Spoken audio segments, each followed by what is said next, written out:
1991 to 2000.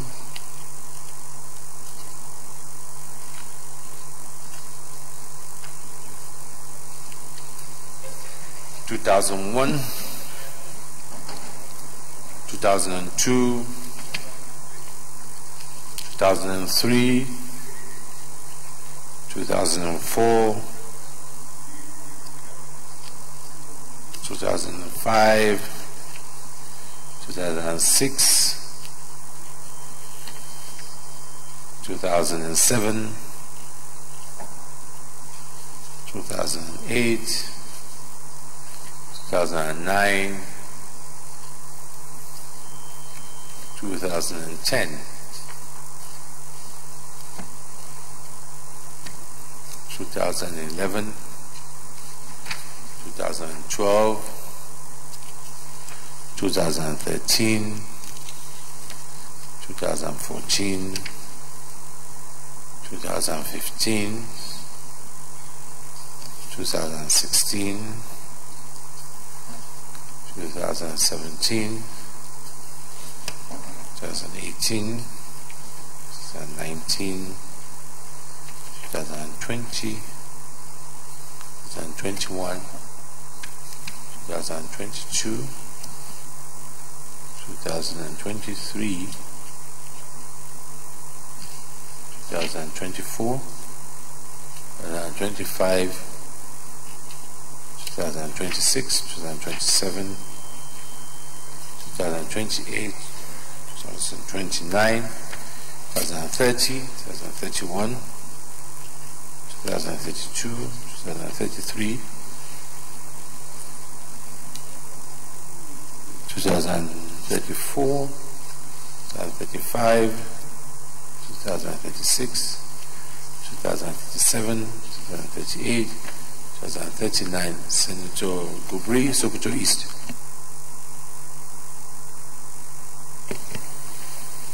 Your Excellency, distinguished colleagues, my name is Ibrahim Gogo. I move that votes and proceedings of Tuesday, 9th April 2019 be approved. I so move. Senator Fatma Rajirosaki, Ekiti Central. Thank you, Mr. President, distinguished colleagues. My name is Senator Fatima Rajirosaki. I represent the Central Senatorial District. I rise to second the motion that the vote and proceeding of Tuesday, 9th April 2019 be approved. I so second. Distinguished colleagues, those in favor that the votes and proceeding of Tuesday, 9th April 2019 is hereby approved, say aye. Those against say nay. The ayes have it.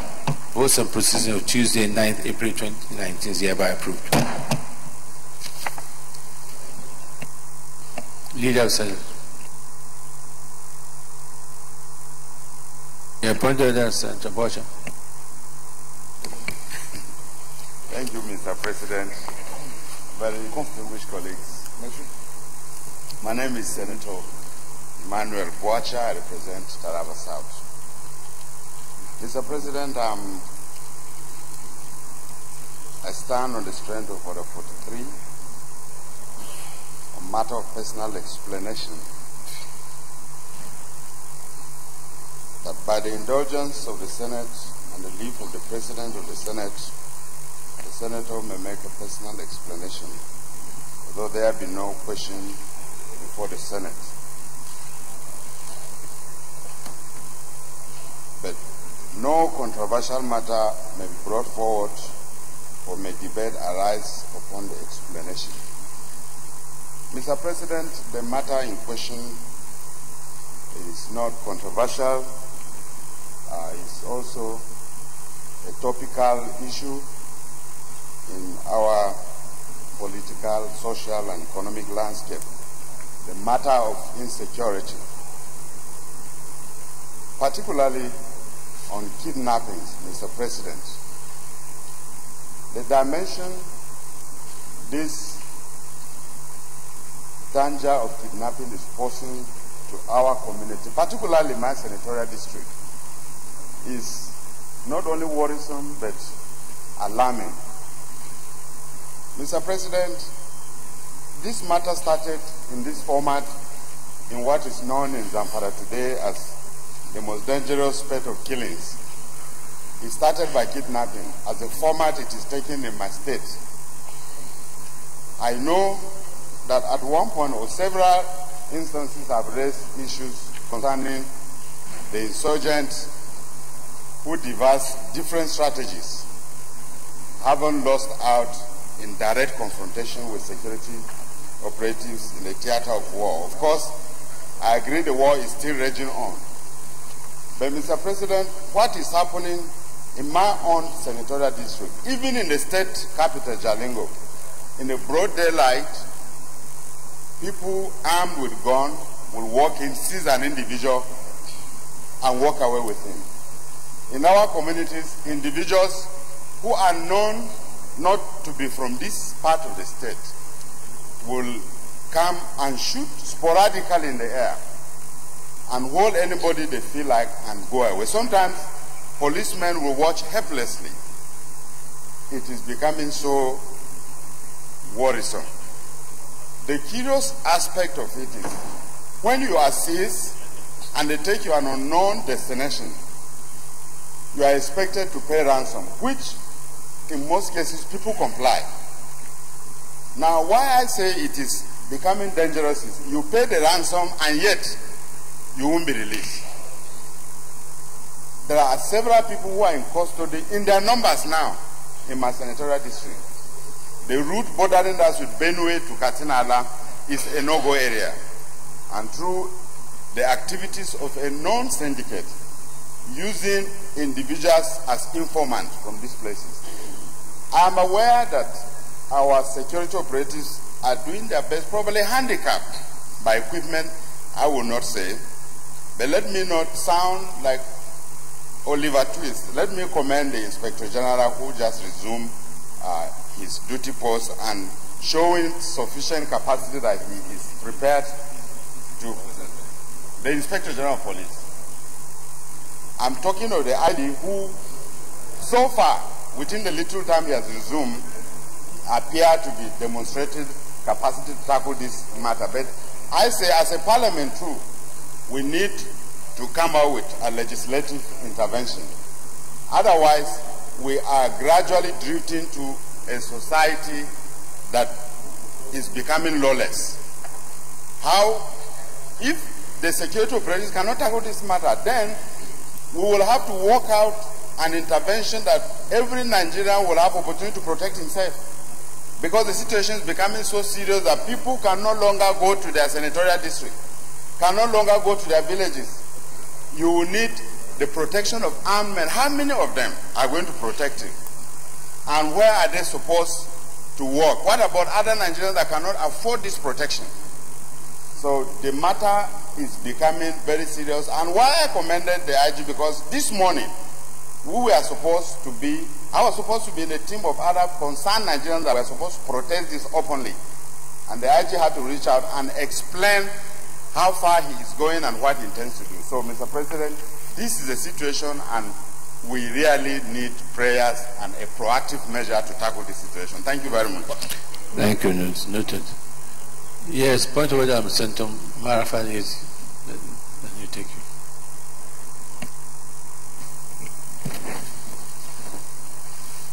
Thank you, Mr. President, my well-respected colleagues, Senator Kabiru Garba Marafa representing Zamfara Central. Mr. President, with your kind permission and the leave of my colleagues, I want to invoke orders 42 and 52, matters of urgent national importance, to move a motion to thank all the well-meaning Nigerians, both at home here in Nigeria and abroad, that came out in their numbers in peaceful demonstration to show support and solidarity with the good people of Zamfara State over the rampant and incessant killings across the state. But most importantly, Mr. President, to draw the attention of this Senate and indeed the National Assembly and the authorities concerned over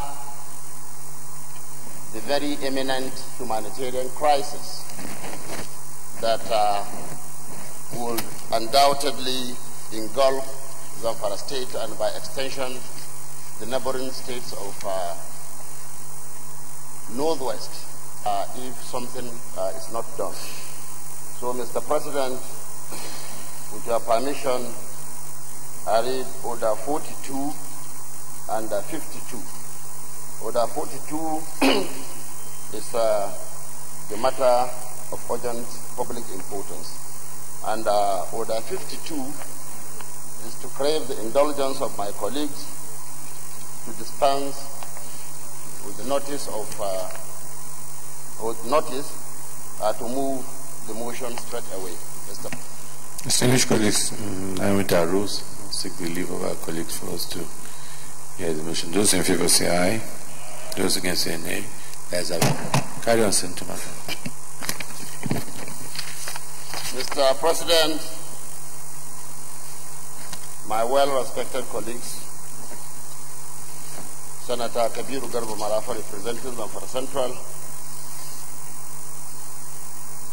Mr. President, like I said in the small synopsis I've just read now, the motion is on the need to create an intervention fund in the 2019 appropriation to cater for the deteriorating humanitarian crisis resulting from the activities of armed bandits in Zamfara State. The motion is sponsored by me and is co-sponsored by all the well-meaning distinguished men and women of this hallowed chamber. Mr. President, aware of the recent public protest staged in Abuja, other states of the Federation, and indeed by other Nigerians in the diaspora, as a reaction to the deteriorating state of insecurity in Zamfara State. Convinced that the protesting public needs to be commended for their show of support and the need to sustain such sense of solidarity and oneness as it has the potentials of compelling those in authority to do the needful. Aware that the activities of the armed bandits, cattle rustlers, kidnappers, kidnapping for ransom on villages and the communities have remained unabated. Aware that the activities of these bandits and the cattle rustlers have since 2011 to date resulted in the death of many people, in addition to creating tremendous humanitarian crisis, which include, but not limited to, growing numbers of widows, rape victims, and orphans. Aware that a conservative estimate of 11,000 male adults have been killed since 2011 in Zamfara State. The death resulted in the death of many people, armed bandits, leaving behind an average of 22,000 widows, taking a modest estimate of 2 wives per person, and an estimated 44,000 orphans, estimated at an average, modest average of 4 children per deceased person. Mr. President, it is pertinent to point at this time that these numbers are a very conservative estimates. We have much more than what is this, because there is no correct census of figures of what we have on ground. Aware that in terms of casualty ratio today, casualty ratio and displacement, Zamfara State remains far ahead of so many states in the northeast and north central. Mr. President, like I said, this is as at today, There are times when Northeast was a hotbed of this problem, but today Zamfara State is arguably ahead of all other states in the country in terms of these problems. Aware that owing to cultural and religious consideration, the burden of these widows, orphans, rape victims, and displaced persons are borne largely by close relatives, extended families, and sometimes immediate neighbors, who are now overstretched to a point they can no longer cope.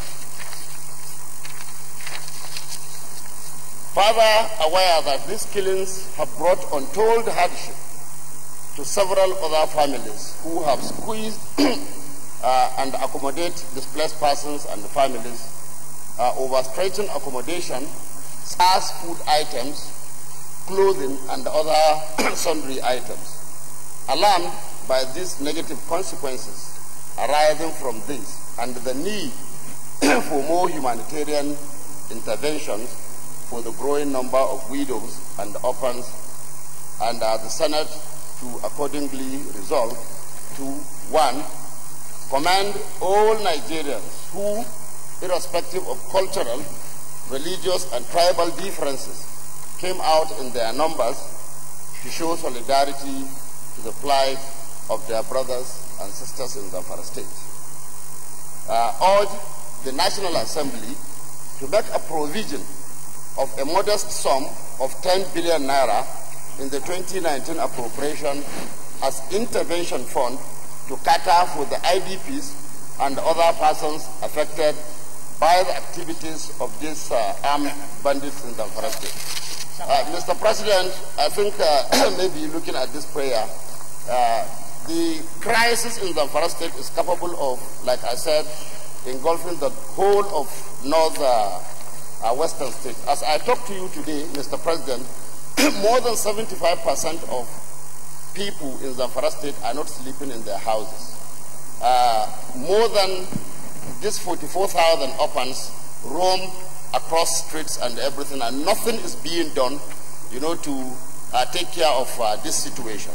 Mr. President, the last prayer is urge the federal government to set up an ad hoc committee to be known as Presidential Initiative on Zamfara State, PZAMS, with a 10-year lifespan to manage the said funds and the subsequent allocations and donations. Mr. President, the situation in Zamfara State is quite pathetic, like I said. It requires the attention and the hands of all the well-meaning Nigerians to look into. The problems, like I said, is because of some religious considerations and so on. We don't make camps, IDP camps. Otherwise, Zamfara State would have been a kind of trade fair sort of arrangement where you see tents and bookers, spreading all over the place. But today, we have very, very serious issues, like my friend, Senator Emmanuel Boata said. Kidnappings is now right inside the state capital, Gusau. People are being picked at broad daylight, and you can imagine what is happening in the villages. And today, the situation has escalated much more than that, Mr. President. They burn villages completely razed down. Mr. President, like I said on the floor of this Senate, in the previous years, this situation has got nothing to do with politics. Mr. President, I said it is just a matter of time. This issue is going to touch each and every one of us. As I stand before you today, just about 4 weeks ago, before the elections, my own sister was brutally murdered in her matrimonial home. These bandits went into their town, in her house, in her room, put a gun in her mouth, and shot her dead. 1 week after, 2 of my cousins were also killed in a neighboring village that is just about 500 meters away from the main road. And as I'm talking to you now, last 2 weeks, about 4 people were kidnapped in Gusau. Last week, also, about 3 or 4 kidnapped right in the state capital.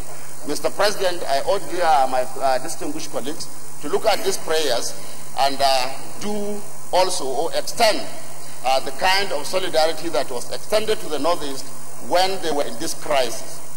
May God save Nigeria. May God help us all to get out of this messy situation. I thank you very much, my colleagues and Senate President. Deputy Senate President. Thank you, Mr. President.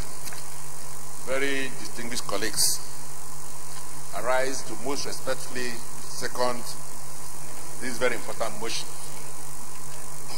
Your Excellency, this must be a very sober moment for all of us as patriots, because the life of every Nigerian, or the death of every Nigerian, should be a source of grief to all of us. And when we are talking about numbers, it gets very worrisome. This morning, I think the Tribune put the number of people already killed in Zamfara at about 3,000. It is indeed very worrisome. But let me start by thanking Senator Marafa. I think we owe him a lot of gratitude. Without Marafa, it would have been difficult, almost impossible, for all of us to understand clearly what was going on in Zamfara State. When he started this campaign, some thought it was mere politics. And sometimes it was sounding like a broken record, repeating himself. But today has been vindicated that the matter is indeed very serious. So I believe that the people of Zamfara need to celebrate Senator Marafa for his resilience and making sure that this is brought in the front burners of national consciousness. And the matter was made worse by the fact that most newspaper houses and media houses do not have correspondence in Zamfara. So it was almost impossible for the nation for many years to understand what was going on. After Marafa put so much pressure on this Senate, I remember I was sent a delegation headed by the Senate leader on a fact-finding. He came back with very troubling reports. I remember too that in our report we are told that the whole of Zamfara had been engulfed, except possibly one local government. And I don't know how safe that local government is today. And thereafter, the media started paying attention. So I must also commend the media.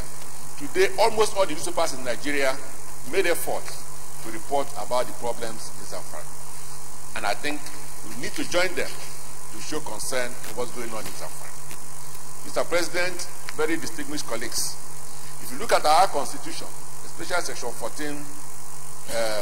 1B, it says that the primary purpose of government shall be the security and welfare of the people.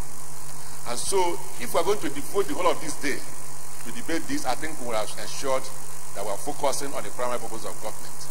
And for us as a government, we are not talking about a local government or state government or federal government, but the whole government of government must ensure that the security and life and welfare of the people must always be addressed. So this is why it is important for us to join the media a day like this to show concern about what's going on in Zamfara State.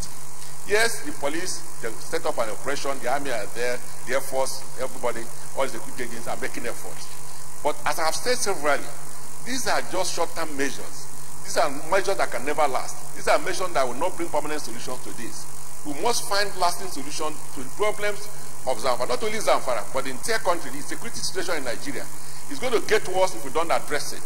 Nigeria, as I keep saying, is the only federal government, federal state in the whole world that's doing the type of policing we are doing, which is the centralized kind of policing. As long as we are doing it, we are not getting it right. And the security situation will continue to get worse. So we must go back and be able to ask ourselves, what do we need to do?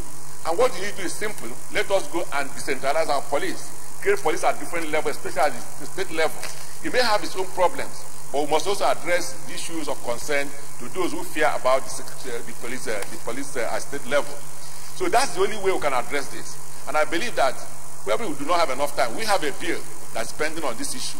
We may not have enough time to complete it before the tenure of this assembly. But the next assembly must address it aggressively. If it's the only thing they will give to Nigerians, I think it's worth doing it. It's worth doing to ensure that on a long term, Nigeria is protected the way other countries are being protected using a decentralized policy. We cannot get police, the type of police we have, and expect any different. It will never work. So I want to appeal that we need to take it seriously and have a conversation with all those who think that there's something wrong with state police and be able to meet ourselves halfway or be able to understand ourselves in such a way that we'll be able to provide the security and welfare which the Constitution enjoys all governments at every level in Nigeria. And finally, sir, I think that if you look at Section 305 of the Constitution, which talks about the state of emergency, I believe that the time is right in Zamfara today for us to consider the state of emergency there. It does not mean that the mistakes that have been made in the past will continue the same mistake. Yes, governors were removed on account of state of emergency, but that's not what the Constitution says. The Constitution says that you can only remove a governor or any person in government through the process provided by the Constitution. So that does not mean that the governor will be removed, but it's just to put extraordinary measures to ensure that lives of people and their properties are protected. That's what state of emergency is all about. And I think that you must do that in Zamfara in order to be able to protect those who are still living. And of course, and unfortunately too, the story is not different in many parts of the country. In everywhere there's killing going on. There's kidnapping, as Boacha has said. Last Sunday, something bizarre happened in a church in Enugu State. A young woman had a baby in her hands, and someone just came with arms and with a gun, and then took the baby away, and today they're asking for money. Reverend fathers have been killed. Innocent people have been killed. Farmers. So it's going on all over the country.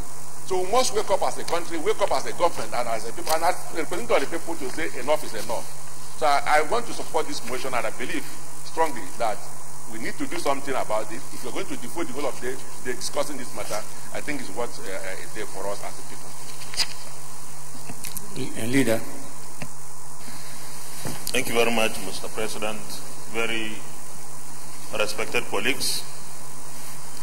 Mr. President, I rise to support this very important motion, and I believe that this is the right time to discuss this exhaustively. Mr. President, I want us to be very practical in our approach. People are losing their lives, and therefore we need to look at what we can do immediately and what we need to do in the intermediate and long terms. Recently, the security agencies or armed forces particularly, or the federal government, declared that there should be no more mining activities in Zamfara State. And the idea is to ensure that nobody uses the mining activity to commit those crimes. The security situation varies from place to place. The killings in Zamfara have been on for a long time. Kidnappings are now almost everywhere, a booming industry, unfortunately. Mr. President, distinguished colleagues, I would suggest that our security-related committees should immediately engage with security agencies, the oversight. We need to know what is in place at the moment. We would only give the support, whether it is financial or otherwise, when we understand what are those operations that the security agencies need to apply. This can be done between today and tomorrow. I believe that they need to be given some resources, but we need to understand what manner of resources for the short term. When we presented our report, the ad hoc committee on the security infrastructure, review of the security infrastructure, we were conscious of some facts, that there are certain things that we must do immediately to arrest the current situation. But in the long term, certain actions that will bring some overhaul of the entire security architecture and structure of the police need to be done. Unfortunately, we have not been able to do those things, I therefore believe that we need to go back to engage our security agencies, be on the same page with them, and then we can consider the budget. But I think the budget thing is even going to waste time. There must be some funds somewhere, I don't know, that need to be deployed in attacking the problems that we have at hand. Because, just like the Deputy Senate President said, the purpose of any government is to protect lives and property. And therefore, no amount of resources or funds will be too much when we are trying to save the lives of our citizens. I also believe that eventually we have to do something drastic. The police reform bill is still before us. I believe that in the long term, the police as it is constituted is not the kind of structure that you simply throw money in. We have done that quite often. I believe that the command and structure of the police needs to be properly restructured so that those chief executives in the states should be able to command the police bosses in those states rather than waiting for instructions from Abuja, because some security situations require very urgent actions. Mr. President, distinguished colleagues, this is one motion that I believe we can spend days, not even today alone, because it's something that concerns the most fundamental reasons why government should exist. I therefore support this motion, and I hope that we are going to be very practical, engage the security agencies, engage properly the executive arm of government, so that we are on the same page and see where we can come in and intervene properly in order to deal with this problem that is everywhere now. I want to thank my friend, distinguished Senator Marafa, for bringing the issue before us. But of course, before then, the Deputy Minority Leader also indicated the kidnappings between Kaduna and Abuja. Now, even those that carry security around don't dare ply the road. This is very unfortunate.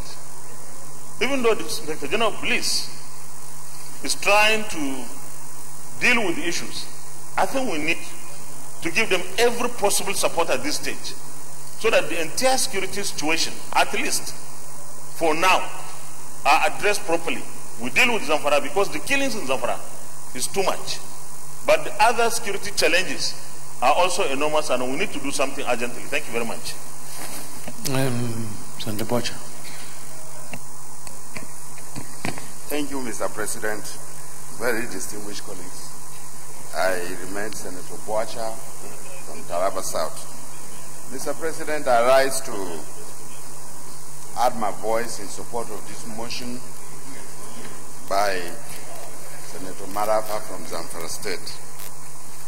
I earlier on made reference to what is happening in Zamfara because it has become an epicenter of insecurity or security challenge in Nigeria. Mr. President, some of the issues that are being raised are not taken seriously because we feel we are in safe zones. But I want to draw our attention to what late Senator Zana said. Senator Zana of blessed memory in the 7th Senate, somewhere there stood up and drew the attention of this Senate to what is happening in the Northeast, in Maiduguri, and said, at the end of the day, this matter will become a national matter that will consume every state. And gradually it is spreading, because insurgency is no longer restricted to Northeast alone now. The elements have spread in other parts of the country. And like jokes, some of them, most of the kidnappings that are taking place are actually the insurgents. They are raising money to go and concentrate and begin a new wave of attack. In the 8th Senate, in this 8th Senate, before the election I'm talking of, some of us had chosen to shy away from speaking the truth, probably because of elections. Thank God now elections have come and gone. Can we now act like statesmen and protect the lives of Nigerians. Let us stop grandstanding. Let us stop playing to the gallery and tell the truth that as a government, we are actually failing in protecting the lives of Nigerians. We must act fast and do everything possible to ensure that Nigerians have confidence in us, because government involves all of us. It's not only the executive, but the judiciary, the executive, and the legislation. We must speak truth at every point in time and tell who is responsible for doing what, that he has not done it, so that we shouldn't be seen coming here to just be living a pretentious life. I think the time is now, because Nigeria is living in the most horrible and horrendous times in its history. Never before in the life of this country have we gone through this security challenge we are going through. And my fear, Mr. President, is at the end of the day, security officials themselves may even be running for cover, because that's exactly what they're doing now. In several communities across the country, you find the security officials are helpless. Yes, the leader actually said we need to intervene through provision of funds. But for how we have done this, it appears not to be yielding results. So what do? There must be a proactive measure to show that we are living in an uncommon situation. Something stronger, something uncommon has to be done so that we get out of this situation. Otherwise, because I know what some of us are going through, for those of us who come from flashpoint of this crisis-ridden situation or places, we know what it means to take this matter seriously. Now it is time to work. Now it is time to tell Nigerians that the duty to protect their lives lies squarely in our hands. Let us in this chamber tell whoever, whether in the executive, whether in the judiciary, no grandstanding. If it is Mr. President, do more, so that Nigerians will feel safe under your rule. If it is the parliament, we must come up with laws that will protect Nigerians. Otherwise, I am telling you, Mr. President, one day Nigerians will be stoning us in the streets, because they are sick and tired of this. They are sick and tired of every day 1 minute prayers for many people killed in Zamfara. Every day 1 minute prayers for many people killed in Taraba, in Plateau, in Kaduna, in southern Kaduna. We must do something, and on the heat. Otherwise, we will end up being the first failed nation that everybody will be running for cover. Because there's no doubt everything seems not to be working in this country. Thank you, Mr. President. Senator Kaura. Thank you, Mr. President, distinguished colleagues. My name is Senator Tijani Kaura. I represent Zamfara North Senatorial District. Mr. President, I rise to support this motion moved by Senator Kabiru Marafa, also from Zamfara State. Mr. President, in the last few weeks or days, all Nigeria's newspapers are washed with one problem or the other on the crisis in Zamfara State. Just 2 days ago, I was made to understand that government understand a crisis more when people speak out by way of protest.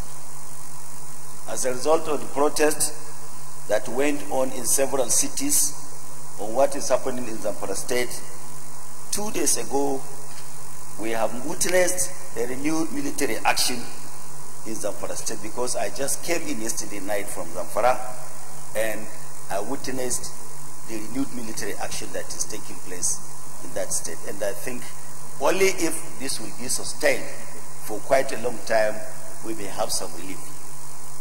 Secondly, Mr. President, I think the essence of the motion moved by Senator Marafa is to provide some palliatives to those people who are affected, the orphans, the widows, and many of them. The number I can say is even more than what Kabiru Marafa suggests in his motion. So if you look at what was happening or what happened in Borno State, the number of people killed in Zamfara State today is more than the number of people killed in Borno State altogether. But yet, there is nothing like IDP camps, or I know now, the figure is there. It's simply because it is not mentioned as it is mentioned there. So, Mr. President, I think this motion is timely and apt, and I support this motion. I also support the issues raised by the Deputy Senate President, the leader, and minority leader. Mr. President, I appeal to our colleagues to support this motion moved by our colleague so that these people who are suffering in Zamfara State will have some palliatives to move life. Thank you very much, Mr. President. Senator Poker. Mr. President, Senator Polka Emmanuel is my name, by also Senator. Mr. President, arise to lend my voice. Motion ably moved by my friend, Senator Marafa. One must consider fact to him that his consistency in trying to raise the issue concerning the insecurity of Zamfara has brought this insecurity in Zamfara to the limelight. Mr. President, just like the minority leader mentioned, it's quite alarming when one looks at the issue of kidnapping and indeed insecurity in the entire country. It's no longer restricted to the Northeast. We've gone far as establishing a commission to taking care of those problems that emanated from the Northeast. But here is a situation the country is faced with insecurity in almost all areas in the country. Mr. President, one is disturbed when the leader mentioned that even if you have security agents attached to you, traveling from Abuja now to Kaduna, or from Kaduna back to Abuja, it's not a problem. In fact, I was taken aback when I saw in the television a lot of cars parked, and they were saying that all the inhabitants of those cars have been kidnapped. Mr. President is staring on the face. Without digressing from the main issue in Zamfara, I watched the television this morning and again saw when a security agent, precisely a soldier, was beckoning on the villagers to give information to the security agents. In fact, it appears the security agencies are helpless to understand. Yes, the Nigerian Air Force have been drafted to Zamfara. You saw some choppers, fighters positioned to go and hit at targets that are being occupied by these bandits. But Mr. President, as we are saying, every person is saying, there is need because there is need for federal government and indeed the state alone. We stand here talking about federal government, but here we have a state government. The government is in place in that locality. The state government must come up with some measures. Indeed, the local government equally, because the bandits are not coming from the space. They are indigenous. There are people that parade around that vicinity. And without the locality being involved in these security apparatus, it will be difficult for the security agencies to get information regarding their hideouts. So, Mr. President, if we don't take proactive actions now, across board, I mean the federal government, the state government, and indeed the local government, like previous speakers have mentioned, it comes to a point where moving from one point to another in this country would be a very difficult situation. I pray God we should not arrive at that situation. But it is very close to that. if the Kaduna, Abuja, which is very close to the seat of power, can witness such a brave action taken by these bandits, then I wonder why they cannot take actions, similar action in any other area. Yes, we can set up state police, but between the gap, what do we do as a country to stop this? I think the security agent must come on board to show us their prowess in saying that, look, the situation is under control. Nigerians require that assurance from every security agent, be it the Army, be it the Air Force, and indeed any of the security agents mandated to keep peace in Zamfara. Mr. President, I join others that the measures being proposed by the leader initially, where the entire Senate sat and took certain decisions, the Senate should review such decisions and bring it to fore so that government can make use of such useful decisions.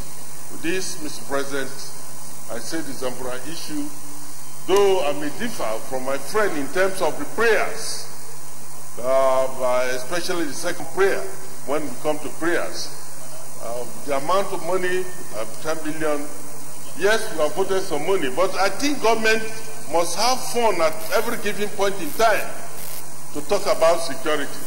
So whether we earmark money or not in the budget, there must be some fund available for government to spend. I thank you, Mr. President, for the privilege given me to offer this little advice. Thank you. Senator Shusani. Thank you, Mr. President, for this opportunity. First of all, I must express my condolence to the people and the government of Zamfara State for the killings, the kidnappings, and the tragedy that has befaced that state in the last 3 years.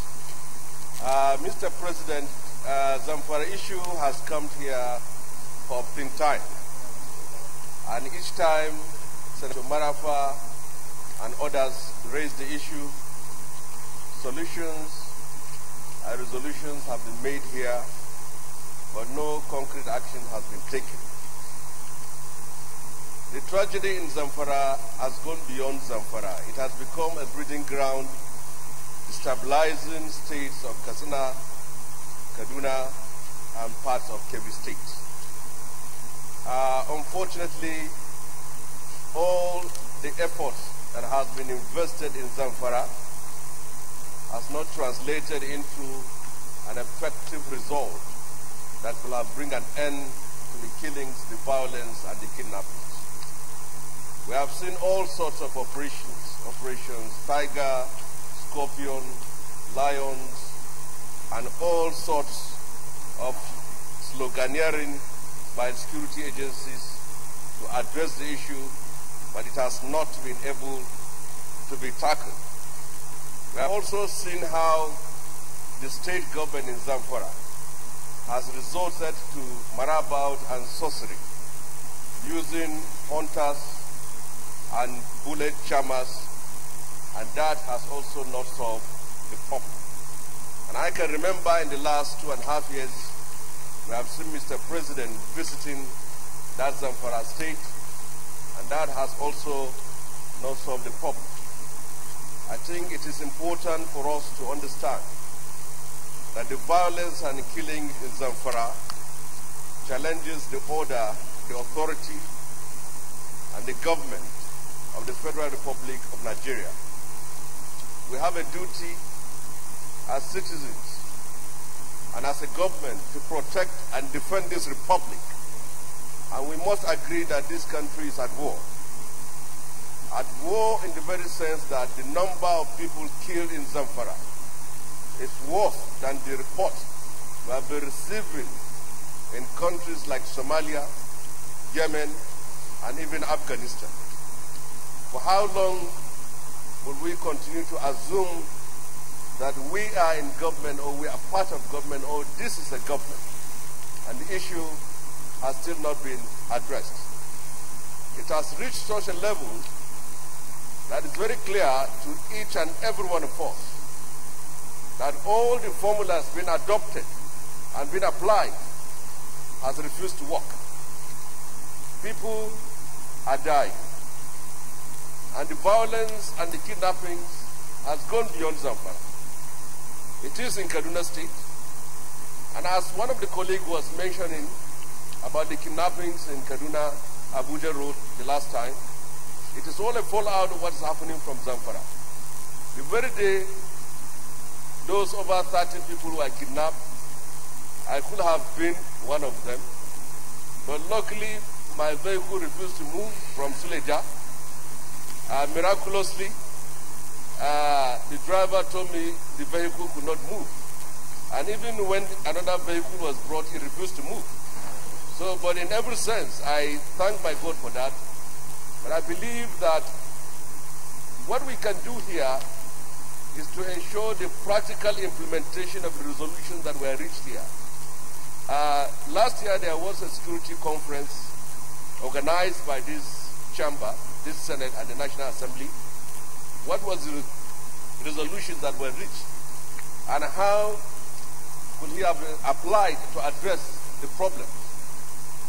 It's very clear to us that billions and millions applied to address the security challenges in this country has not been able to produce the result we need. So I believe that this is not an issue that we have to wait for the implementation of 2019 budget. Every life matters. And what is happening in that very state is symptomatic. It's symptomatic of the fact that we are failing as a nation. And these are all symptoms of a failing state, where the government and the authority of the nation has been unable to tackle a clear case of banditry. And I think at this very time, all persons, every Nigerian, irrespective of his political inclinations, beliefs, and associations, should come together and give all the contributions that are needed to address this problem.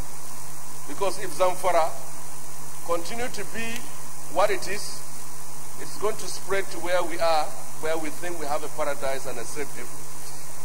The political class and the political elites in this country, especially the governing elite, must take the lives of the common people very seriously. Security votes should be used for security, not as a political largesse for spreading and sharing the political followers and supporters. And the governors of the state should spend more time in their states to address the problem they have been faced with. From Mondays to Thursdays, they are always here in the name of meeting Mr. President, which is lies. And on Fridays, they are in the villa praying with Mr. President. Mr. President should learn to tell them to remain in their states and address the problems that they have been faced with. We cannot continue to deceive ourselves, thinking that coming here to gloss over the issue, to paper over the issue, and to try to evade those with the direct responsibility, and by bringing solutions that are not directly confronting the issues, and think that we can solve the problem. So, Mr. President, whatever prayer that is going to be offered here should be one that will have an immediate solution. Nigeria, as a giant of Africa with a continental responsibility, we cannot afford to fail, because it's going to be catastrophic, not only to our country, but the sub-region and the whole of Africa. Thank you very much. Senator Mohammed Hassan. Thank you, Mr. President. Mohammed Hassan, Yobe South Senatorial District. Let me join my colleagues to commend Senator Kabiru Marafa for moving this very important motion, and I second the motion. Mr. President, distinguished colleagues, I would like to remind us that early last year, over a year ago, this Senate held a security summit. And in that summit, the service chiefs, Inspector General of Police, and all the heads of the security agencies were in attendance. And resolutions were reached. Now, we haven't had anything after these resolutions. I would therefore not support this idea of saying we should set up another ad hoc committee to do the same thing. It's just like going over and over what we have looked at in the past. So what I would suggest, Mr. President, is that we should dust that report, look at the resolutions reached, and make a way forward from that. Mr. President, just yesterday, a friend of mine from the southeastern part of this country was making a joke, making a mockery of me, saying that in the past, you said you had, the president of this country was from the south. And when this issue of Boko Haram started in the northeast, President Jonathan was blamed all over. Now, he was saying today, the president of this country is from the north, the president of the Senate is from the north, the Speaker House of Reps is from the north, Inspector General, Chief of Army Staff, Chief of Air Staff, DGSSS, NIA, all that.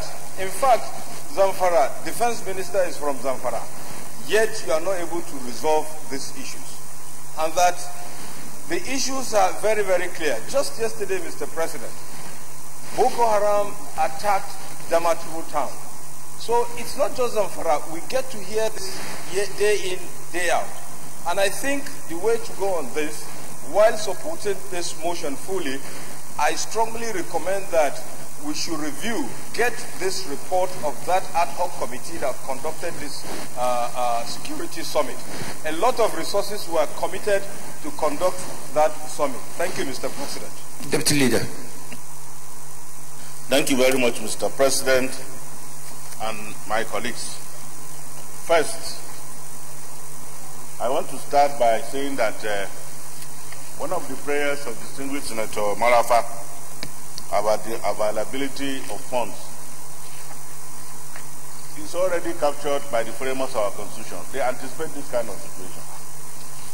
And under Section 83, with due respect, it says, the National Assembly may by law make provision for the establishment of a contingencies fund for the Federation and for authorizing the President, if satisfied, that there has arisen an urgent and unforeseen need for expenditure for which no other provision exists, to make advances from that fund. That's what Section 83 says. But Mr. President, I have always said, the nature and character of an offense, to a larger extent, determines the control strategy for that. We don't want to face this matter with the seriousness it deserves. Let me give an example, sir. Senator Marafa will tell you that wherever there is killing in Zamfara, those people who perpetrated this thing came on motorbikes. So for a short period of time, it's better for Zamfara people to do with the inconvenience of not having the convenience of transporting themselves by motorbike, than for us now totally ban the use of motorbike in Zamfara State. This is one action that you can take that will significantly alter the entire thing. The entire Zamfara State and the part of neighboring Kebbi State will ban the use of motorbike, so that at least this will give police two issues. One, it means whoever is seen on motorbike, the first presumption is that he is a killer and then he should be arrested. But we don't want to do this simply because for political reasons people will say they have been barred from having access to that. The second aspect, Mr. President, is that these people come to town, we have seen on videos, with this motorbike, carrying guns with them and then buying fuel. And we've been told that nothing has been done. That's what we've been told, sir, despite the presence of army and everybody in Zamfara. But I think more disturbing, sir, I don't know whether my colleagues have watched one video. I think I sent it to you, DSP, where somebody in Zamfara, I think 27 years old man, is making fortune by telling people that he has charm that can guard them from being gone down. I don't, they call it Magani Bindiga or whatever. I don't know how to describe it, sir, because it's so stupid that you begin to wonder what exactly is happening. And then in that interview, most of the people who were interviewed by NTA, sir, they said, well, we go to this man because this man has medicine that will prevent gun from killing us. And that how do you get this medicine? In the video, you can see, sir, that they will drink water and some concoctions. And in fact, one of them even attempted to try to say, oh, shoot me, and then he was gone down. That is to tell you the level of irresponsibility that is happening there. Sir, it's all a matter of strategy, sir. If today the government says that it has banned, even if you deploy the entire army in Zamfara, provided the root cause of the problem is not attacked, we're going to have this problem. So first action that I would suggest, sir, as chairman of the National Assembly, the legislative intervention that we can do, sir, is to summon the Speaker of the Zamfara State House Assembly to face a committee here where we will draft laws that they should go immediately and pass it. And then we now ask the police and the army to enforce it.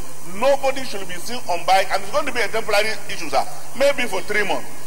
All over the world, when we have problems like this, there is what is referred to as sunset law that lasts within a given period of time to enable the security assess really the situation.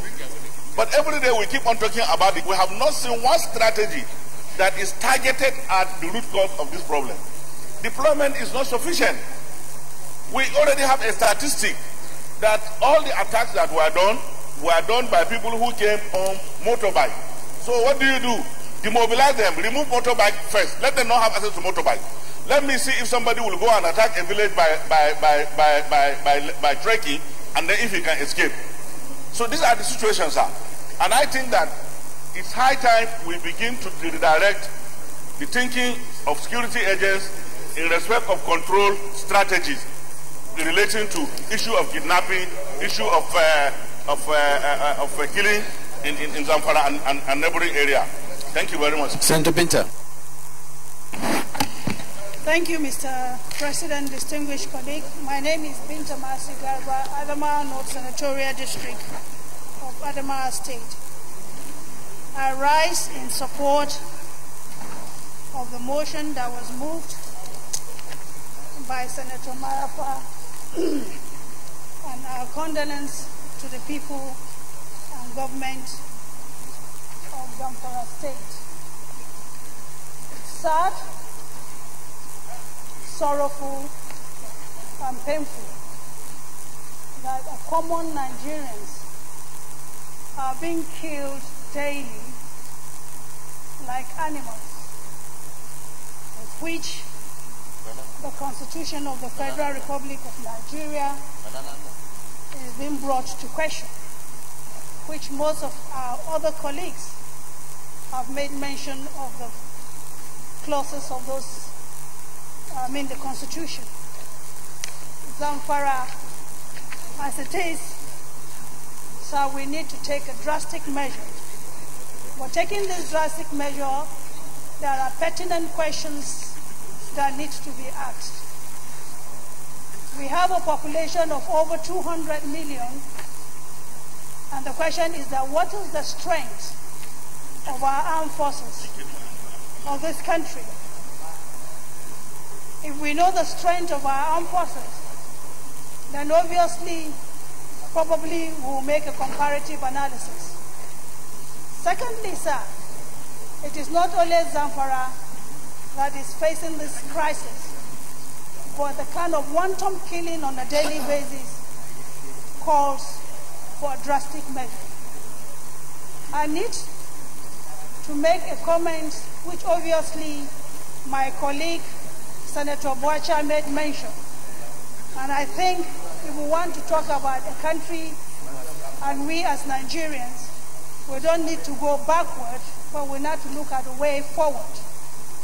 Taraba too has crisis. Adamawa is in crisis. Kaduna is in crisis. Rivers is in crisis.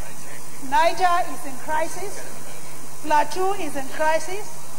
Benue is in crisis. Katsina too is in crisis.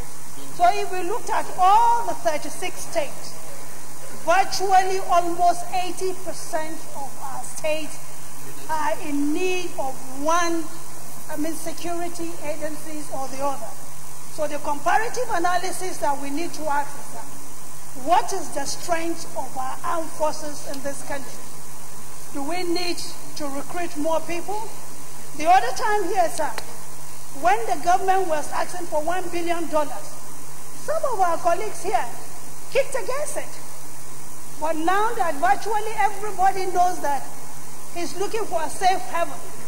And where do you get the safe haven if you don't have a country that is peaceful, a country that is united, a country that believes in itself? Then obviously we have an issue. Sir, women are becoming widows, children are becoming orphans. And poverty is on the increase on a daily basis. And we as a legislator representing the people must dissuade ourselves from regional belief and look at ourselves as an entity, as a nation. Then we will come on a round table to discuss the well-being, the welfare of our people. As it is said in the Constitution, we, the people of the Federal Republic of Nigeria, have firmly and solemnly resolved to live in unity and harmony as an indivisible, indissoluble, sovereign nation under God, dedicated to the promotion of inter-African solidarity, world peace, international cooperation, and understanding. If we, the people of this country, cannot live harmoniously, then obviously the Constitution is to be questioned. But what I'm saying is that we have gone through pain, we from the northeastern part of Nigeria, and again, the northwestern part of Nigeria is almost in another crisis. But we want to crave the indulgence of this hollow chamber to look into these affairs of security and bring the government to come to be accountable. That security is paramount, no amount of money. And so even here, the problem I have is that if you go to every government house or houses in Nigeria, the 36 states, you can have minimum of 200 policemen in the government house. So if you take most of these people that are protecting one person and bring them to the forefront, then obviously we will not be talking about insecurity here and there. The numbers of policemen or security agents, people that are guiding an individual or a family, I think we need to look into it. And thank God that even we are going to deliberate the reform of the police, so that we can look inward and look at the nitty-gritty. One life saved is the national assets. But if lives are destroyed, then obviously the assets of Nigerians are being destroyed. Thank you very much. Senator Deer. Thank you very much, Mr. President, and my distinguished colleagues. I'm Olushola Adeyeye from Osun Central. Directly above your head, Mr. President, is the credo of our republic. It says unity and faith, peace and progress. The truth is, whatever a man sows, the same he will reap. And that goes for a family. That goes for a tribe. That goes for a nation. And that goes for a multinational republic such as Nigeria. When a nation or republic cannot keep faith with justice and with the truth, it will never achieve unity. It will never achieve peace. And it will never achieve progress. Mr. President, sir, one of us quoted from this Constitution and went ahead to make prescription for how to move forward. I dare to tell this nation today that this is the problem. This Constitution can never give us progress. This Constitution can never give us peace.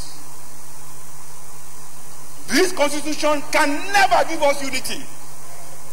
And unfortunately, most of us in this National Assembly, we don't have the spine to face what we need to give this republic to have peace and progress.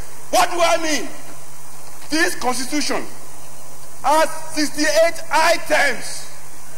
68 on the exclusive list. This Constitution has only 12 on the concurrent list.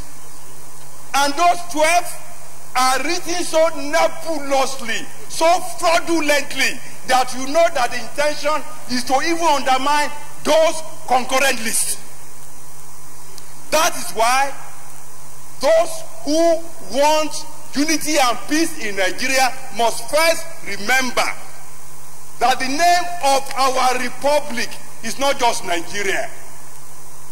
The formal name of this republic is Federal Republic of Nigeria. Unfortunately, we don't run a federalist system in Nigeria. Otherwise, what is so unique about all those things that are in the exclusive list? We used to have a parliamentary system, and then we wanted unity, we wanted peace, we wanted progress, and we therefore said we are going to go with a presidential system. Honestly, there are many presidential systems in the world that have peace and progress. I can't quarrel with that. But we must put in place the same safeguards that presidential system across the world put in place, so that you can have what it needs to run the society. In this chamber, we try to federalize the police system. In this chamber, we failed. We failed because we didn't summon the courage, the wisdom, the tenacity of purpose, and the vision, and the understanding of what is making nations across the world to work. A man from Otukpo was the DPO in my local government when I was chairman. The man did not speak Igbomina in an Igbomina local government. The man did not speak Yoruba in a Yoruba local government. Every crime is local. And the solution to every crime is local. The earlier that senators in Nigeria summoned the courage to say, we should not continue to deceive ourselves. I know that police is costly. If we are going to allow some states to have police according to their own wishes, therefore, we must revisit the revenue formula, such as more money go to states. States are where the people live. States are where the problems occur. States are where local ingenuity can be brought to solve local problems. We have only 2 months left. I don't believe it is too late.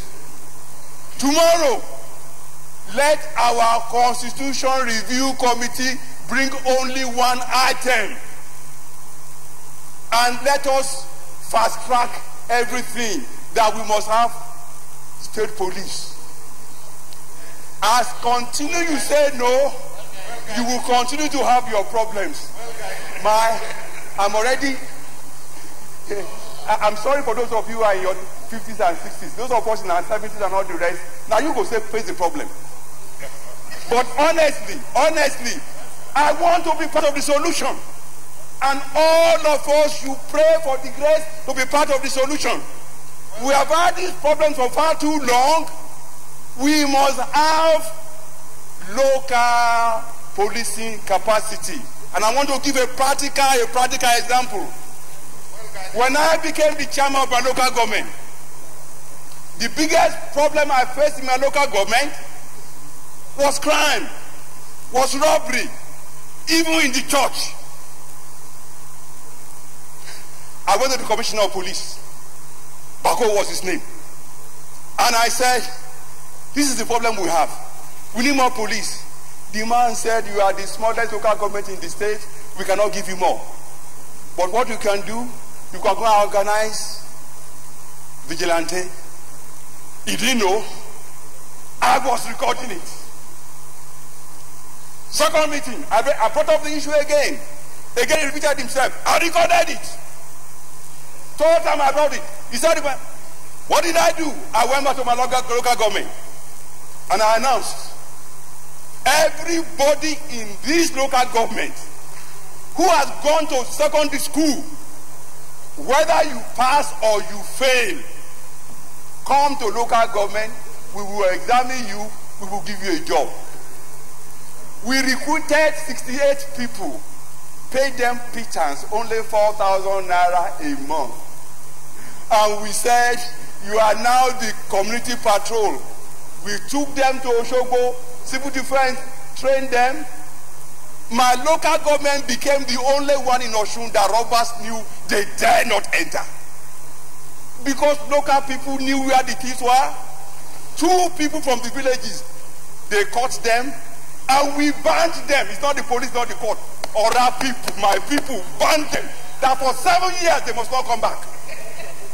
Local people can bring local sensibilities, can bring local wisdom, can bring local ingenuity to solve this problem. Until we do so, we are deceiving ourselves. God bless you. Distinguished colleagues, I think we will now move to prayers. Prayer 1, commend all Nigerians who, irrespective of cultural, religious and tribal differences, came out in numbers to show solidarity to the plight of their brothers and sisters in Zamfara. Those in favor of prayer 1 say aye. Those against say nay. The ayes have it. Prayer 2, urge the National Assembly to make provision for the sum of 10 billion in 2019 appropriations intervention funds to cater for the IDPs and other persons affected by the activities of armed bandits in Zamfara State. Those in favor of prayer 2 say aye.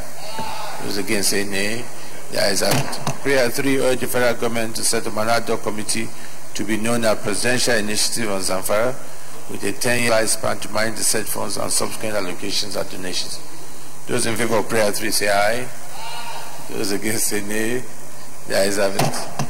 I want to join others in thanking Senator Marafa and all those who have contributed to this very important topic, and also particularly to the Nigerians who came out to show their solidarity, and also from the contributions we've had. I think it's key that we begin to look at the cause of the problem and look for long-term solutions. I think that what we did yesterday in trying to strengthen the funding of the police and what we have before us, the police reform bill which will be laid today, I think the sooner that we can pass that will also help us in addressing. But more importantly is that we must still go back to what a lot of us are advocating here, that there is need for us to have state or community police. It's the way forward. Otherwise, we'll continue to run into this problem. On the area of oversight, I think there's a lot also that we need to do to ensure that we hold the security agencies accountable. And we need to move very fast in this area. I thank those who have contributed to the debate. Point of order, Senator Aduda. Mr. President, distinguished colleagues, I rise under Order 43, which is personal explanation. The day has been fast spent, otherwise I would have come under Order 42 and 52, but I will rather go through 43, personal explanation. Mr. President, distinguished colleagues, you may wish to recall that a few weeks ago I brought the issue of the military invading some of our communities in the FCT, and I had prayed and asked the Senate to look into the matter, and you did refer the matter to the Senate Committee on Ethics and Privileges. Mr. President, distinguished colleagues, I want to report that yesterday the community of Tungamaji called me and said that they were under siege by the military. And before I knew what was happening by this morning, they had killed about 2 of my constituents and injured and maimed lots of people in Tungamaji village.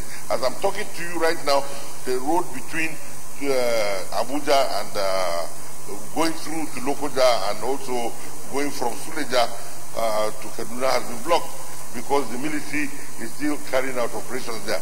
What is the problem? The problem is simple, that they took over the land of these people, and the people said, okay, we are farming there, if you let us harvest our crops and then you can come in. And they also wanted to know if they have documents from the FCT, but unfortunately, being military that they are, they just went in there, took over the place, and as I'm talking to you, Mr. President, they are busy dealing with my people, beating them up and all that. Mr. President, all I want is for the Senate Committee on Defense to probably immediately find out from the Chief of Army Staff what is the problem and why are they killing people, why are they killing civilians that they are supposed to protect. What has happened to the Army-civilian relationship? Mr. President, before now, and Mr. President, well, I mean, it's unfortunate, and maybe if it is possible, if we can seek the leave of this Senate to immediately ask the chairman of Army and Defense to immediately move into this, and if possible, report to us back, report back to the Senate tomorrow, so that so that they don't end up continuing to lay siege to this community and then kill my people. Mr. President, these are the issues that are brought under this rule. Thank you very much, Senator. We know that it's quite unfortunate what is happening there. Maybe Senator Abukari, Chairman Defense, can look into this matter and report back to us and find out exactly what is going on there. Leader will set a point of order, Senator Gunka.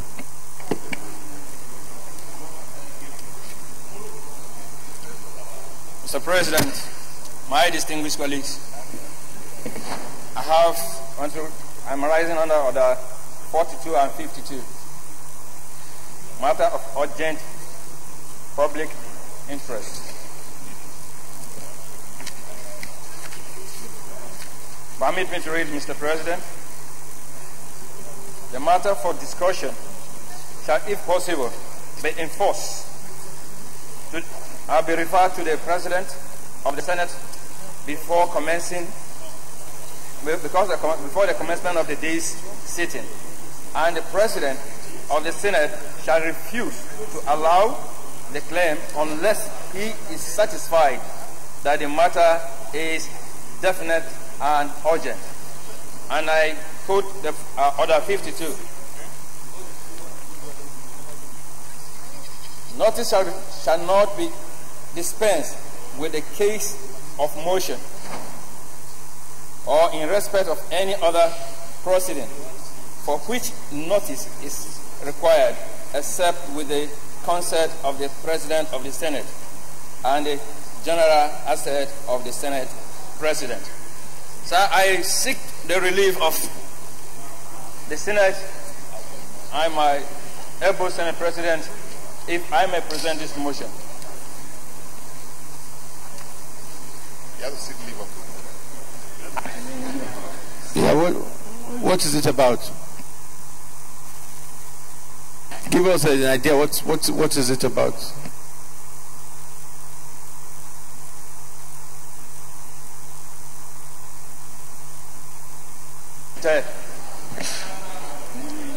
Distinguished colleagues, in line with our rules, I need the leave of our colleagues to take this motion. Those in favor say aye.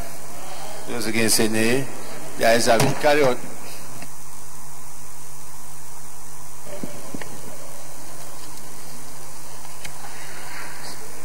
Mr. President, my distinguished colleagues, I have a motion here before me and before the Senate on how to curtail the activities of the headers at Mente, Nidan, Katanza community and kidnapping along Akwanga-Garagu Highway. Note that with serious concern, the heinous and criminal activities being perpetrated by headers in Andaha community, Akwenga local government area is on the high rate. Also note that the activities of the headers have created fear in people of the community as they engage in raping of their female victims. A case in hand was an assault on a 19-year-old girl, Joy Dunlamy, while returning from wedding, and she was hijacked, kidnapped, and assaulted by sexual victims that led to her death. Concerned that such provocation led the community youth to mobilize themselves to go to the camp of the hiders and on the confrontation. And this led to the crisis in the community that resulted to several burn of houses and several burn killings of the people in the community. Worried that following the attack, the residents of the three villages were forced to flee their homes,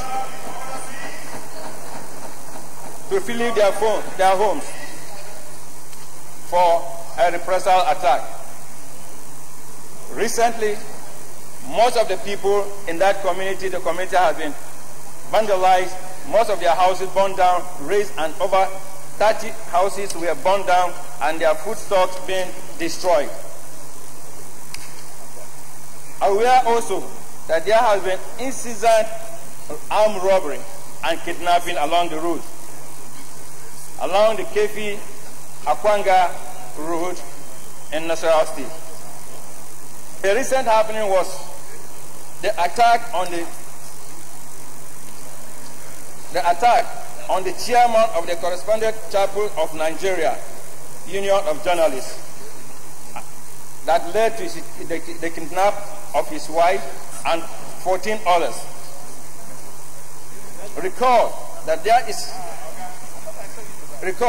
that residents of the three villages of Nidan, Mente, and Katanza, all in Andaha community, have lived happily and as neighbors for decades, but now they are displayed by the headers and the bandits. Aware that Section 33, subsection 1 of Chapter 14 and Chapter 4 of the Constitution of the Federal Republic of Nigeria, 1999, as amended, provide that every person has the right to life and no one shall deprive internationally or his life, save in the execution of the court sentence in respect of criminal offenses of which he has found guilty in Nigeria. Note also that the issue of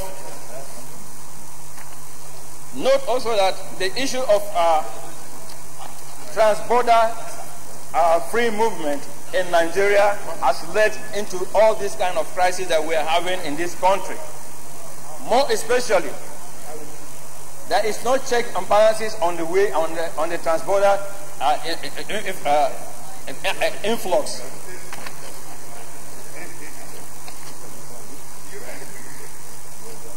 Aware further that the 1999 Constitution of the Federal Republic of Nigeria, as amended Section 14, clearly provides that the security and welfare of the people shall be primarily the purpose of the government. Based on this, accordingly resolved, observe a minute silence for those who lost their lives in this Hadas attack in Nida, Mente, and Katanza community and other previous attacks across Nigeria. 2. Condemn the criminal activities of some elements among Hadas being used to cover of their trade, perpetrated harrowing destruction of people's farms, and engaged in other sundry criminal activities across the country. Urge the security agency in the interim to provide 24 hours surveillance across the rural areas of the local government. Call for the establishment of a military base to combat incident kidnapping and armed robbery along Kefi, Garaku, Akwanga Road. Urge the constituted authority to institute mechanism for proper implementation and adequate training of security agencies to combat subversion and machinery for proper checking and detection of fraudulent and illegal immigrants. 2. The protocol on the free movement will serve the purpose integration and in West Africa sub-region. Urge the National Emergency Management Agency to, as a matter of urgency, visit the affected communities to ascertain the extent of damage with a view to providing succor to victims of the menace. Mr. President, I emphasize on these trans-border free movement issues.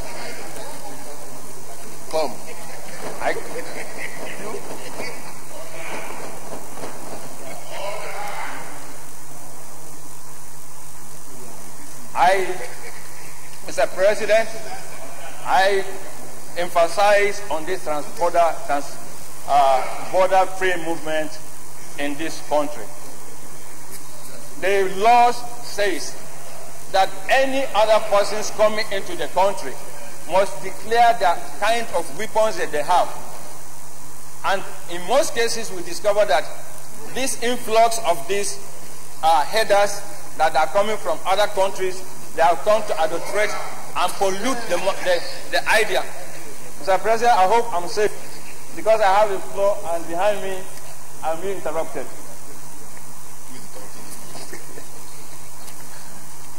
Yes, sir.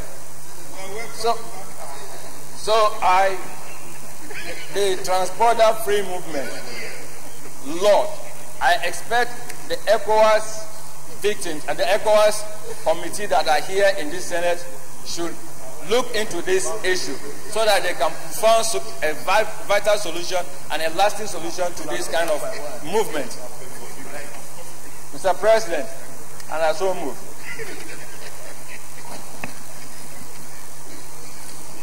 Senator Mao. Mr. President, distinguished senators, my name is Senator Mao Ohuabunwabia Not.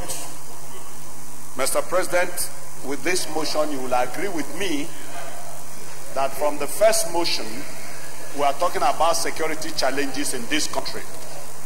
And it's evident and clear that security issues, the reality is now staring us direct on our faces. And it is important that we should look at these security challenges holistically. If you look at the issue he's talking about, people have been killed. He's talking about people who are coming in, either illegal immigrants into their place. He's talking about road blockage between Kefi and Akwanga. And also that's actually what we discussed this morning. We are talking about between Abuja and Kaduna. So for me, I think that we should look at these issues, bring them together as a security issue. None is different from the other. And we have to stand up at this time to be counted as elder statesmen. I want to commend Senator Adeyeye this morning, who came up and faced the hit the bull by the horn, because we can't begin to play and continue to play ostrich. It is important. When some of us earlier this time we are talking about devolution of powers, people misunderstood it. People looked at it from different points. It's high time we talked about state police, because these things are local. Politics is local. Security is local. Everything is localized. We have to. That's why we have traditional rulers. That's why we have emirs and ezes and obas. Their function is to identify flashpoints, identify bad eggs in the community. And the only way you can do this is by localizing security. And when you localize security, they will be able to nip these bad eggs within the community. So all I'm saying is that we should look. We've done what do you call it? With this security summit here, we spent so much money. We brought everybody. Up to now, nothing has happened. So I think taking this, his prayers are simple. Stand up for 1 minute silence and all that. And like what I said, people are getting tired with that 1 minute silence every day. That is not solving any problem. Mr. President, I support this motion, but I'm only saying that we should look at security issues holistically from constitutional point of view, from area of devolution of power and creation of state police. That is the only way we can get out of it. And I'm happy those who were against before are now supporting this idea. So let's cash on it and move this country forward. Thank you very much for your contribution. As you emphasized that we must go beyond the observing of 1 minute silence. As I said, we have the police reform bill that we're laying today. I think part of our seriousness will be ensure that we can pass this same way we pass the trust fund. That will be, I mean, eventually is to revise the constitution, but things that we can do even by other bills, particularly these two, I think will go a long way. So let us ensure that we can also pass the reform bill immediately. Senator Adoki, you want to say? Okay, go on to prayers then. Prayers. Prayer 1. Observe 1 minute silence for those who lost their lives. Prayer 1. Observe 1 minute silence for those who lost their lives in these headers attacks in Idan, Maite, Katazan community and other previous attacks across Nigeria. Those in favor of prayer 1 say aye. Those against say nay.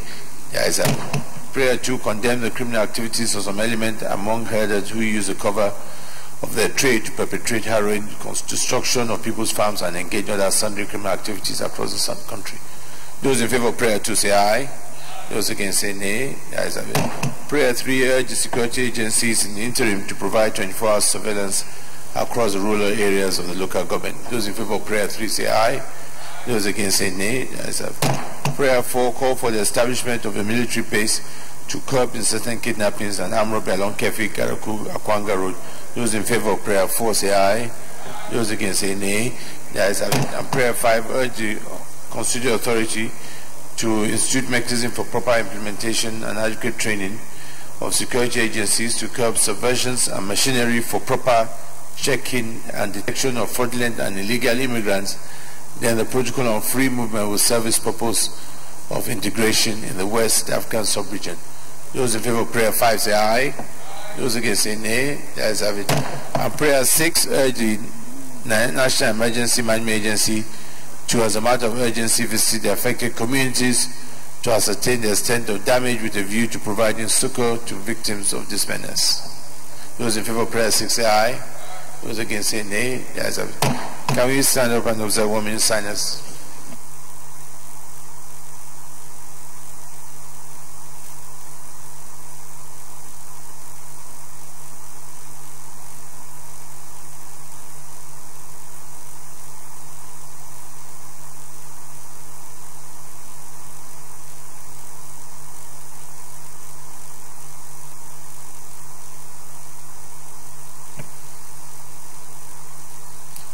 their gentle souls rest in perfect peace. Amen. Senate. Mr. President, very respected colleagues, the first business of the day is the presentation of a bill standing in the name of Senator Ben Bruce on the Electric Cars Introduction Bill 2019. Mr. President, you may wish to invite the Clerk of Senate to read the short title of the bill. Clerk of Senate. Mr. President, distinguished senators, Electric Cars Introduction Bill 2019, SB 726, first reading. Electric Cars Introduction Bill 2019, SB 726, first reading taken. Leader of the Senate. Mr. President, very distinguished colleagues, the second business of the day is the presentation of a bill standing in the name of Senator Ben Bruce on the 1999 Constitution Alteration Bill 2018. Mr. President, you may wish to invite the Clerk of Senate to read the short title of the bill. Clerk of Senate. Mr. President, distinguished senators, 1999 Constitution Alteration Bill 2019, SB 727, first reading. 1999 Constitution Alteration Bill 2019, SB 727, first reading taken. Leader of the Senate. Mr. President, very distinguished colleagues, the third business of the day is the presentation of the report of the Committee on Police Affairs of the Police Reform Bill 2019. Mr. President, may wish to invite Senator Tijani Kaura, Chairman of the Committee, to move the motion for the Senate to receive the report. Senator Kaura. Thank you, Mr. President, distinguished colleagues. My name is Senator Tijani Kaura. I represent Zamfara North Senatorial District once again. Mr. President, I rise to move that the Senate do receive the reports of Committee on Police Affairs on Police Reform Bill 2019, SB 683. I so move, Mr. President. Senator Solomon Ajokwe.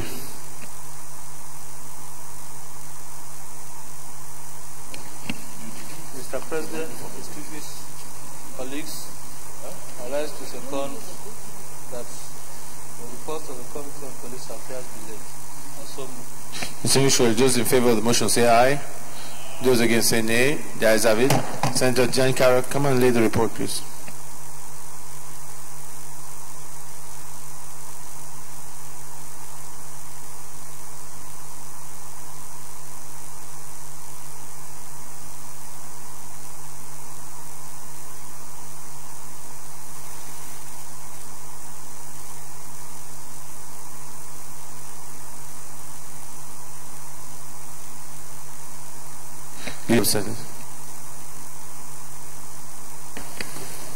Mr. President, very respected colleagues, the fourth business of the day is the presentation of the report of the Committee on Drugs and Narcotics on the National Drug Law Enforcement Agency Amendment Bill 2019.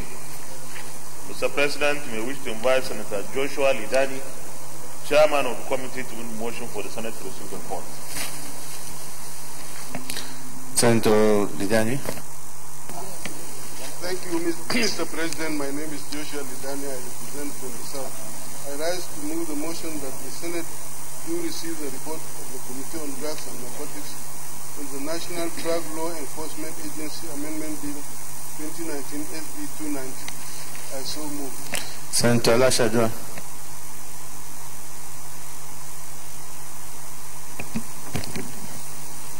The Senate President, sir, distinguished colleagues, my name is Senator Tayo Alashuadura, representing Ondo Central Senatorial District of Ondo State.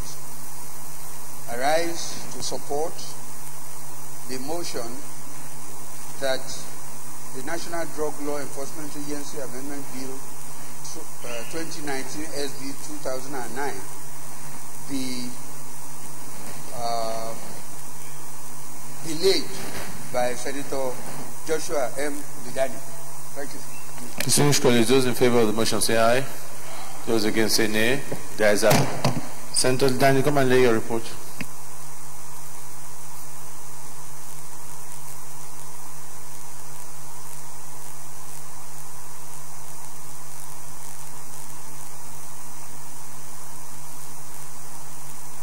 Leader of the Senate. Mr. President, very distinguished colleagues, the first order of the day is the consideration of the report of the Special Joint Committee on Establishment of the National Assembly Legislative Museum and Archives. Mr. President, you may wish to invite Senator Fatima Raji Rasaki to move the motion for the Senate to consider the report of the committee. Senator Raji Rasaki.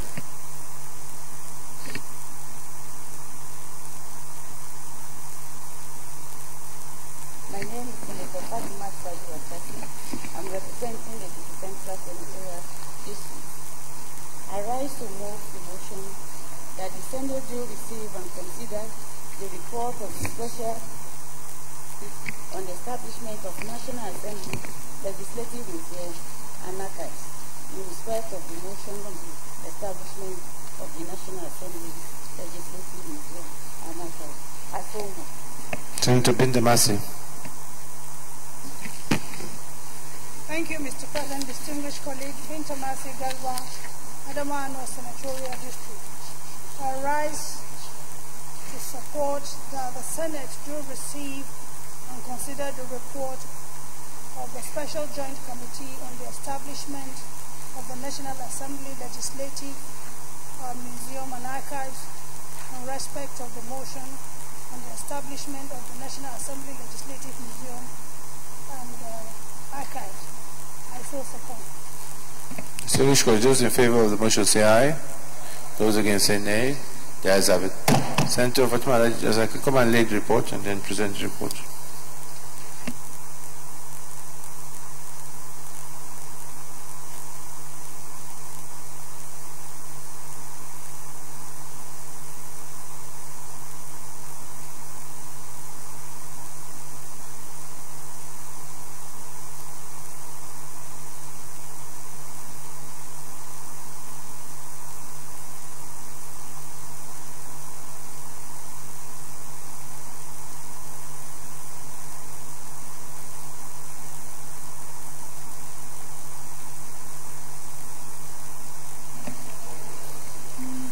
Distinguished Senator Razaki, present the report.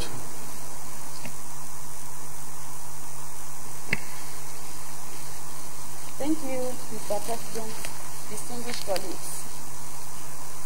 The report on the Special Joint Ad hoc Committee on the establishment of National Assembly Legislative Museum and Archives. Based on the need to immortalize parliamentarians, past and present, and the progress of parliament in Nigeria, the National Assembly, in the 6th and 7th Assembly, received and approved a proposal on the establishment of the National Assembly Museum and Archives. Consequently, an ad hoc committee was set up to launch the National Assembly Legislative Museum and Archives. The committee set up in the previous assemblies commenced work but could not reach a conclusion due to lack of time as the election season had commenced. During the 8th Assembly, a motion on the same subject matter was moved by Senator Fatima Raji Rasaki on Tuesday, February 13, 2018 in the Senate, and resolved to 1. Urge the Senate in collaboration with the House of Representatives to establish a joint committee on culture and tourism on National Assembly Legislative Museum and Archives. 2. Mandate the Joint Committee on Culture and Tourism on National Assembly Legislative Museum and Archives to study the resolution of the 7th Senate and House of Representatives of the Federal Republic of Nigeria on the report of the Ad hoc Committee on Immortalization for implementation and continuity to enrich the achievements of the National Assembly for the sake of posterity. Further mandate the Joint Committee on Culture and Tourism to harmonize the position of the Senate, House of Representatives, and the management of the National Assembly on the National Assembly Legislative Museum and Archives in order to ensure efficient and effective take-off as well as to generate revenue for the legislature, and urge the President of the Senate to collaborate with the Speaker, House of Representatives, by supporting the establishment of a joint committee on culture and tourism on National Assembly Legislative Museum and Archives. The resolution was transmitted to the Speaker in a letter dated February 22, 2018 by the Senate Committee Chairman on Culture and Tourism, Senator Raju Rasaki, and to the House of Representatives Committee Chairman on Culture and Tourism, Honorable Obedi Omoredu, by the Clerk of the Senate in a letter dated 14/2018. And with this document, the two committees, in collaboration with the Office of the Senate President and the Office of the Speaker, selected members within the National Assembly in line with the federal character requirements. The committee requested for a representative of the Federal Capital Territory Administration, FCTA. Consequently, a representative was appointed by the Honorable Minister to serve on the committee. Objectives. The objectives of the project, as enumerated by the Senate President at the inauguration, include: 1. To establish and develop a National Assembly Legislative Museum and Archive of international standards as a legacy of the 8th National Assembly. 2. To provide a central facility for the collection, collation, preservation, and protection of National Assembly artifacts and archive documents for posterity. 3. To provide an invaluable repository of knowledge that will be beneficial to scholars, historians, and citizens of the country. 4. To disseminate such information through permanent, temporary, and thematic exhibitions at literary publications. 5. To immortalize the Nigerian parliamentarians, past and present. 6.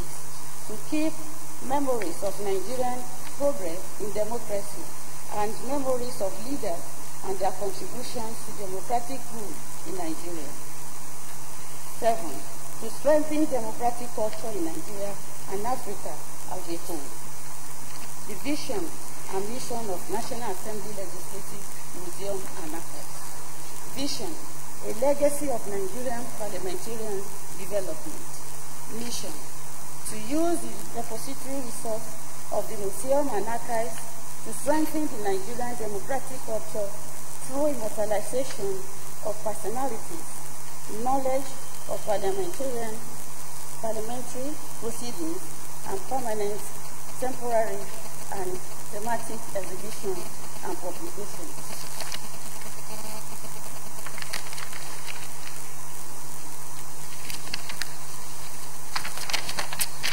And we have a committee.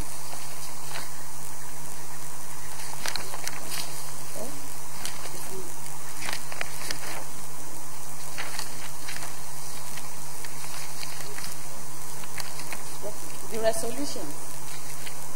Highlights of resolution reached at meetings of the committee included that the committee should meet at, let me go to the recommendations.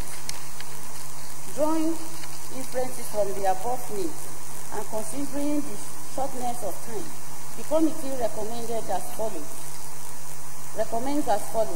that a Directorate on National Assembly Legislative Museum and Archives should be created by an amendment of the National Assembly Service Act.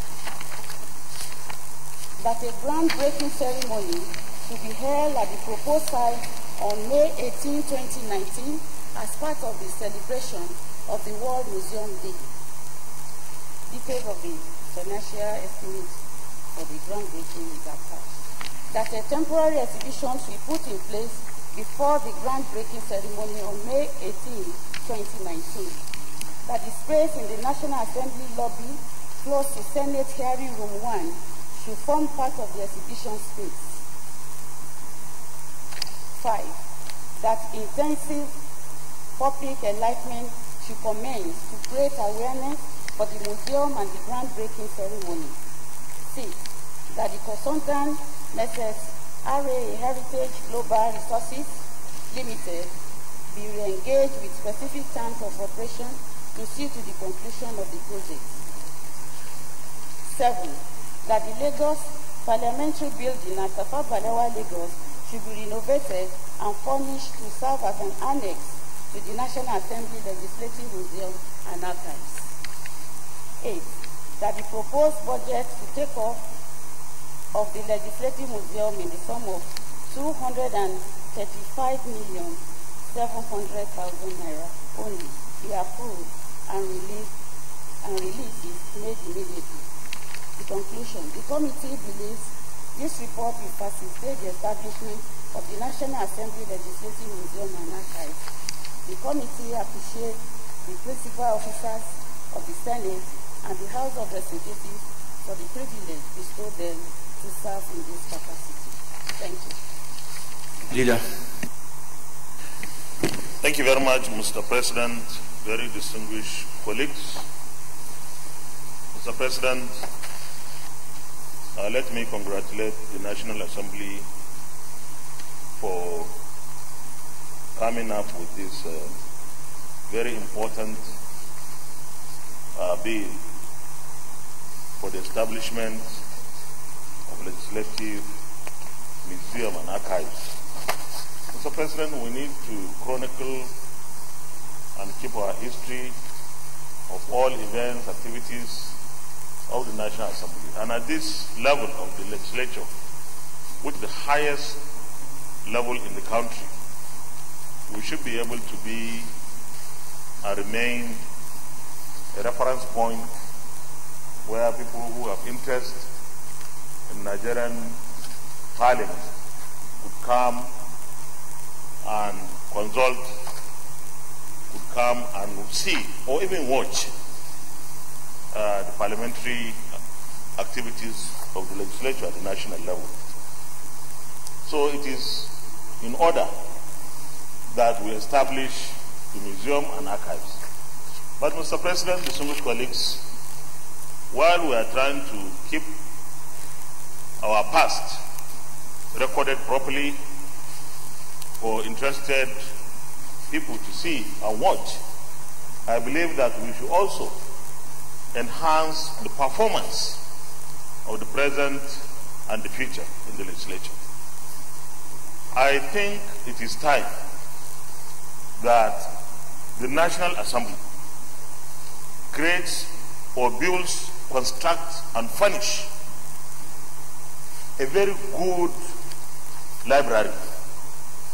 Mr. President, anybody coming from any part of Nigeria, from the states, should be able to come to the library of the National Assembly and find books and materials and resources that tells not only what our system is, but what will enhance our capacity and the capacity of those who practice what we do.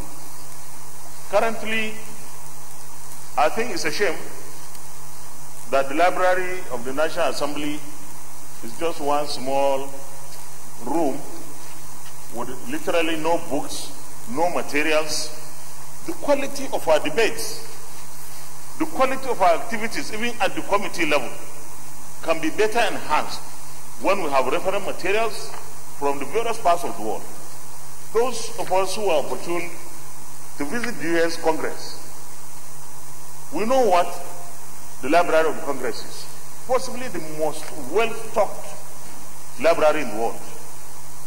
We are not going to be like the US, but we must be that Nigerian legislature, the National Assembly, that can afford to get materials from across the world of parliamentary substance that we on our own can use, our staff can consult, researchers, students should be able to come to the library of the National Assembly and read, educate themselves, and even journalists, so that at the end of the day, our democracy, especially the legislative component, gets rooted based on substance. I believe that this is something we don't have to legislate on. This National Assembly should do something to provide funds. Nobody will say we are going to waste funds if we do this, and nobody can do it for us better than us. So I believe that maybe from this year, we should be able to look into that aspect while trying to get the museum and the archives work or established. We should be able to have a National Assembly library that will be fitting of this legislature. Thank you very much, Mr. President.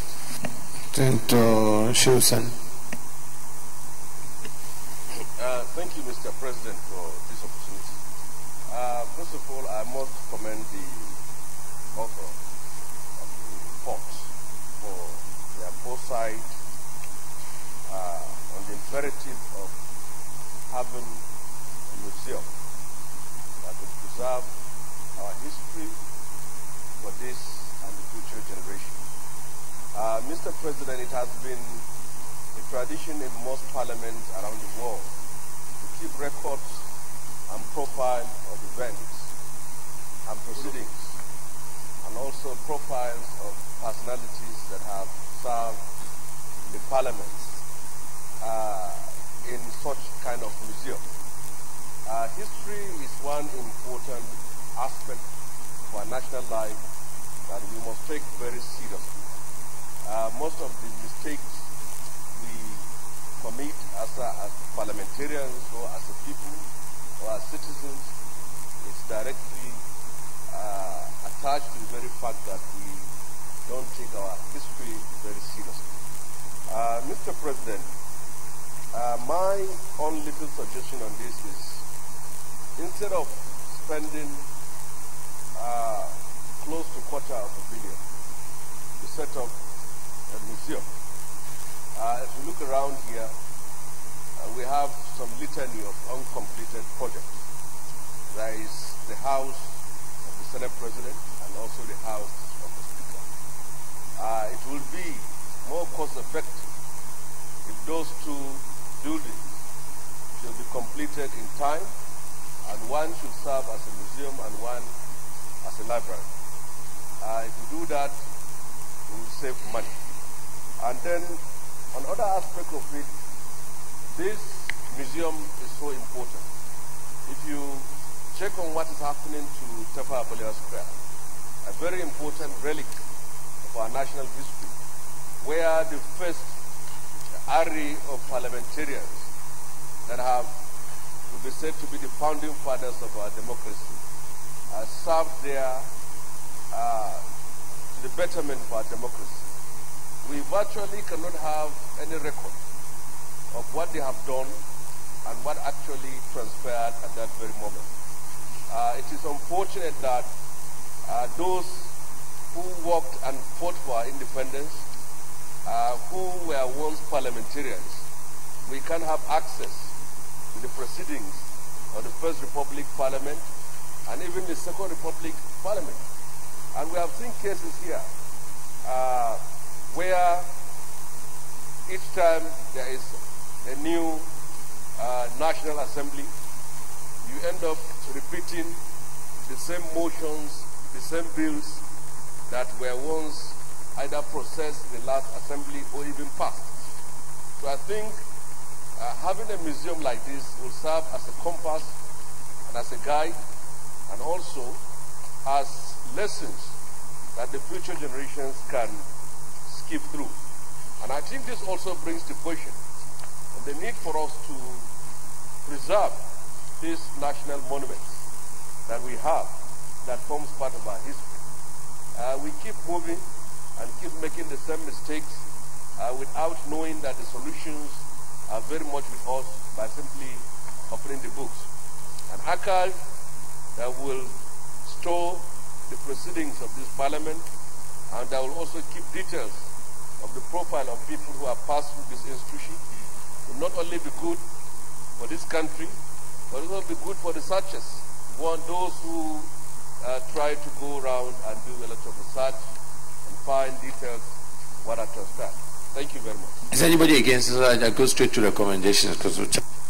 So I'll put the questions. Those in favor of the recommendations, as listed as recommendation 9.1, 9.1 Roman figure to 9.8 Roman figure. Those in favor of those recommendations say aye. Those against say nay. The ayes have it. Let me join others to appreciate and commend the effort of Senator Raji Razak bringing this very important initiative, innovation for the development of a National Assembly Legislative Museum and Archives, which will not only form collection or protection of artifacts and documents, but also would be also a library where can be a resource for both not only parliamentarians but the entire nation, scholars, historians, as is seen all over the world. This is long overdue, and it's something that I'm happy that the 8th National Assembly is initiating and ensure that these projects is seen to completion and can be a source to strengthen our democratic culture. Leader of the Senate. Mr. President, very distinguished colleagues, the second order of the day is the consideration of the report of the Technical Committee on the declined assent to bills by Mr. Presidency in C of the Armed Forces of the Federation. Mr. President, you may wish to invite Senator David Umaru to move the motion for the Senate to consider the report of the committee. Senator David Umaru. Thank you, Mr. President. Mr. President, distinguished colleagues, my name is David Umaru. I represent the Niger East Senatorial District. I rise to move the motion that the Senate do consider the report of the Technical Committee on declined assent to bills by Mr. President, Commander-in-Chief of the Armed Forces of the Federation. I so move. Senator Abad Basiapan. Thank you, Mr. President. My distinguished and respected colleagues, Senator Albert Bassi, Akwa Ibom Northeast. Mr. President, I rise to second the motion ably moved by Senator Umaru that the Senate do consider the report of the Technical Committee on declined assent to bill by Mr. President, Commander-in-Chief of the Armed Forces of the Federation. I so second, Mr. President. Those in favor of the motion say aye. Those against say nay. The ayes have it. Senator David Moore, present your report, please. Thank you, Mr. President. Senator David Umaru, representing Niger East Senatorial District. Mr. President, distinguished colleagues, I wish to present the report of the Technical Committee on declined assent to bills by Mr. President and Commander-in-Chief of the Armed Forces of the Federation of Nigeria. The Senate, at its plenary sitting on Wednesday, 10th October 2018, deliberated on executive communication from Mr. President and Commander-in-Chief of the Armed Forces of the Federation, wherein he relied on Section 9, Subsection 2, and Section 58, Section 4 of the Constitution of the Federal Republic of Nigeria, 1999, as amended, to decline assent to 17 numbered bills sent to him by the National Assembly. After extensive deliberation on the executive communication, the Senate resolved and constituted a technical committee to, among other things, look into the issues raised in the executive communications and come up with appropriate recommendations to the Senate. The membership of the committee is as listed. For the purpose of clarity, the bills that were returned to the National Assembly by Mr. President as listed below. One, the Constitution of the Federal Republic of Nigeria, 1999, fourth alteration bills numbers 18, 15, 20, 22, 24, 28 bills of 2017. Also, the Stamp Duties Amendments Bill 2018, Industrial Development Income Tax Relief Amendment Bill 2018, Petroleum Industry Governance Bill 2018, Chartered Institute of Entrepreneurship Establishment Bill 2018, Subsidiary Legislative Scrutiny Bill 2018, and National Institute of Hospitality and Tourism Establishment Bill 2018. National Research and Innovation Council Bill 2018, Nigerian Maritime Administration and Safety Agency Amendment Bill 2018, National Agricultural Seeds Council Bill 2018, the Advanced Fee, Fraud and Other Related Offences Amendment Bill 2017, and Agricultural Credit Guarantee Scheme Fund Amendment Bill 2017. The objective of the referral is as stated in 2.0. The methodology adopted is also stated in 3.0. The committee's action is found page 3. Mr. President, distinguished colleagues, in furtherance of the mandate of the technical committee, the committee held a series of meetings during which it painstakingly scrutinized the executive communications as they relate to each of the bills from the constitutional and legal points of view. In doing this, the committee relied on legislative framework and the procedural guide adopted by it to carry out this assignment. For the avoidance of doubt and for purposes of clarity, the relevant provisions of the 1999 Constitution of the Federal Republic of Nigeria as amended, to which Mr. President and Commander-in-Chief relied upon to decline assent to the bills, are reproduced here for ease of reference. Other reasons adduced will be addressed by the committee as we analyze each of the bills. Section 9, subsection 2, which Mr. President relied upon to decline assent on the Constitution of Federation Bill, deals with the mode of altering the provision of the Constitution. It provides, and I quote, an act of the National Assembly for the alteration of this Constitution, not being an act to which Section 8 of this Constitution applies, shall not be passed in either House of the National Assembly unless the proposal is supported by the votes of not less than 2/3 majority of all the members of that House and approved by resolution of the Houses of not less than 2/3 of all the states in court.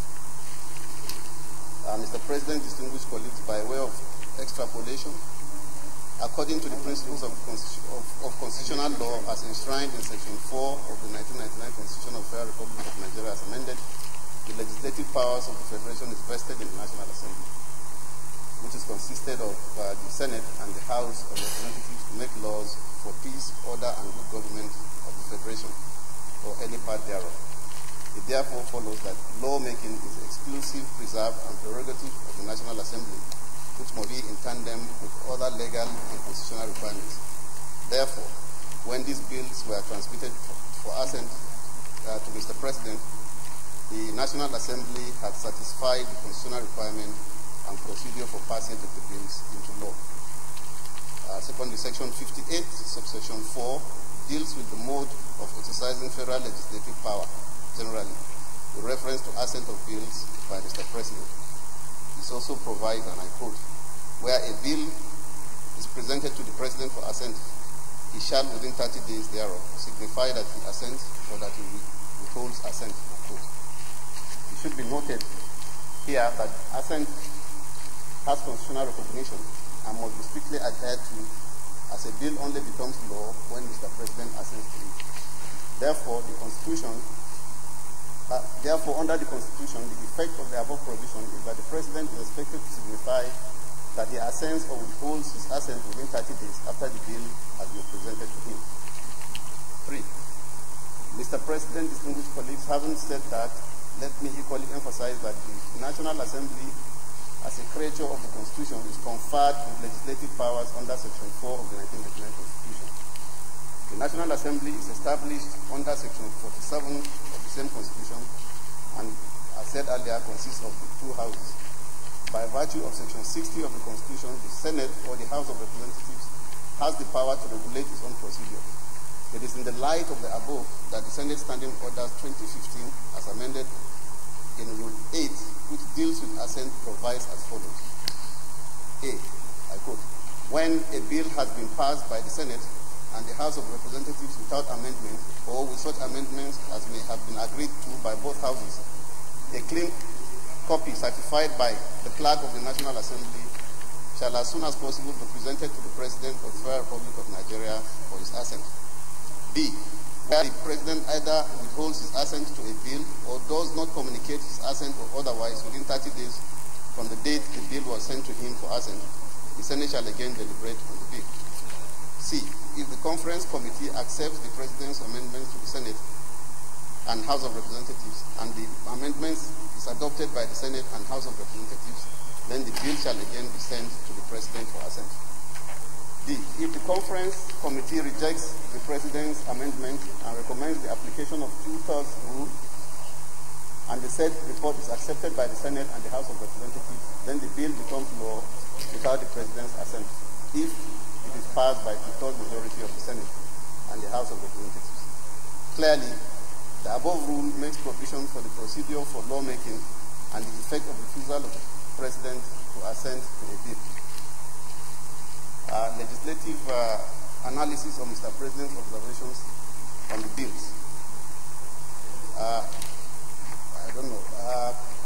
For the purpose of clarity and ease of understanding, the bills to which Mr. President declined or withheld assent to are categorized into two. The first are bills that seek to alter the provisions of the Constitution. This is provided for in Section 9 of the Constitution, which deals with mode of altering the provisions of the Constitution. And secondly are those bills which fall under the power of the National Assembly to make laws in the exercise of its legislative functions through executive or private member bills. This is contained in Section 58 of the Constitution, which deals with the mode of exercising federal legislative powers. Following thereon, we have analyzed here under Mr. President's executive communication with respect to the observations he raised on each of the bills. It should be emphasized here that all the bills that were declined assent to and or returned fall within the stipulated time limit of 30 days within which the President is expected to signify that he assents or withholds assent. In the committee's view, what Mr. President did when he withheld assent is an exercise of veto power. Section 58, subsection 4 of the 1999 Constitution is opposite in this regard, and it provides, where a bill is presented to the President for the assent, he shall within 30 days thereof signify that he assents or that he withholds assent, unquote. Whereas some of the bills were returned with observations, others were outrightly rejected. In this regard, under the Constitution, the options available to the National Assembly are contained in Section 58, subsection 5 of the 1999 Constitution, which provides that where the President withholds assent and the bill is again passed by each House by 2/3 majority, the bill shall become law and the assent of the President shall not be required, unquote. This section spells out the procedure for passage of a bill into law, where the President refuses to assent, and how such a bill can still be passed into law again.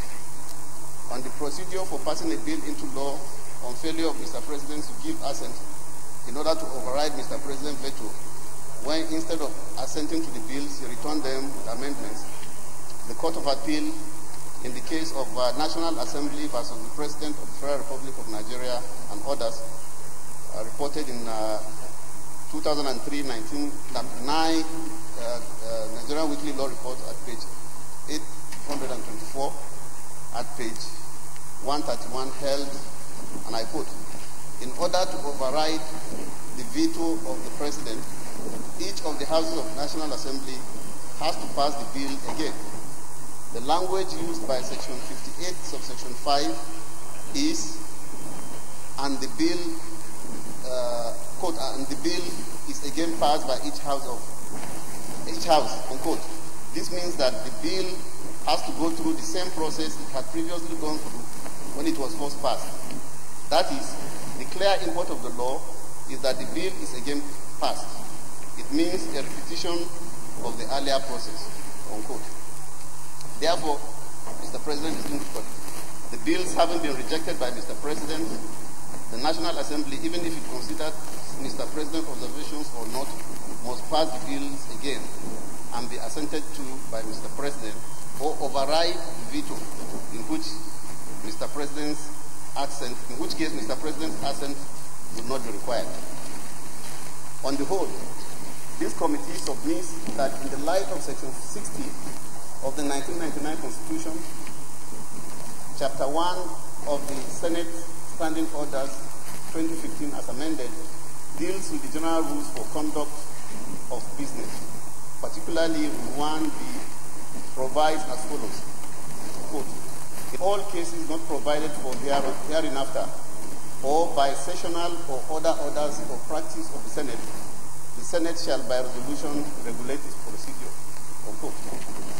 Accordingly, since all these bills to which Mr. President declined assent to had gone through all legislative stages, this committee is of the view that the Senate should invoke this provision with a view to giving these bills accelerated consideration in order for them to be represented to Mr. President for his assent.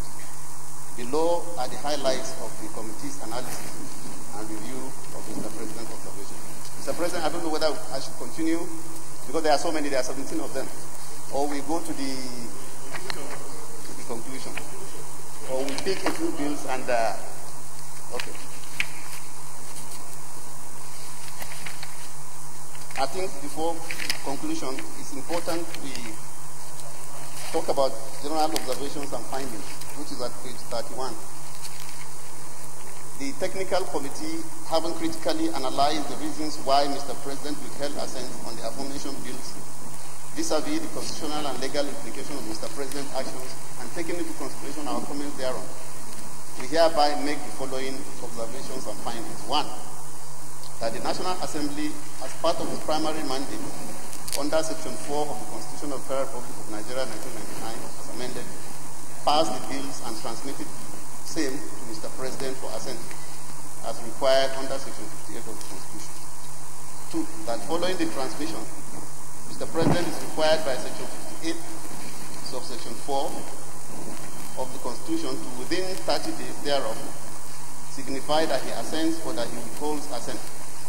Instead of assenting to the bills, Mr. President declined his assent on the bills and returned them to the National Assembly within the stipulated period.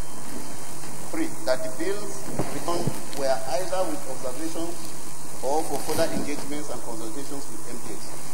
Technically, it means for all intents and purposes that the President had exercised his veto power of assent, having withheld, but within the same the required period of 30 days.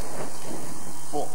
That when Mr. President withholds assent to a bill, the option available to the National Assembly is to override the veto and pass the bill either in its original form or repass the bill again and incorporate the observations of Mr. President. Whereas Section 58(5) of the Constitution of the Federal Republic of Nigeria 1999 as amended outlines the effect of refusal of Mr. President to assent to the bill. The Court of Appeal in the case just cited outlined the position of the law. 5. That some of the observations by Mr. President are rational and convincing. As a result, the committee adopted those observations and reflected them appropriately in the affected bills. 6. That Mr. President outrightly withheld assent to some of the bills on grounds that the provisions of the extant acts are adequate enough to address the issues raised in the proposed legislation. 7. That it is not every aspect of the economy that should be regulated by law, but rather by policies of government. And 8, that the passage of the suppression of piracy bill that Mr. President referred to in his executive communication, when combined with the two bills currently before the Senate on the same subject matter, will address the issue raised in the NIMASA amendment recommendations. Flowing from the analysis and comments as well as our observations and findings, we hereby recommend as follows. 1. That the Senate do consider and pass again the Constitution of the Federal Republic of Nigeria 1999 4th Alteration Number 8 Bill 2018. 2. That the Senate do consider and pass again the Constitution of the Federal Republic of Nigeria 1999 4th Alteration Number 15 Bill 2018. 3.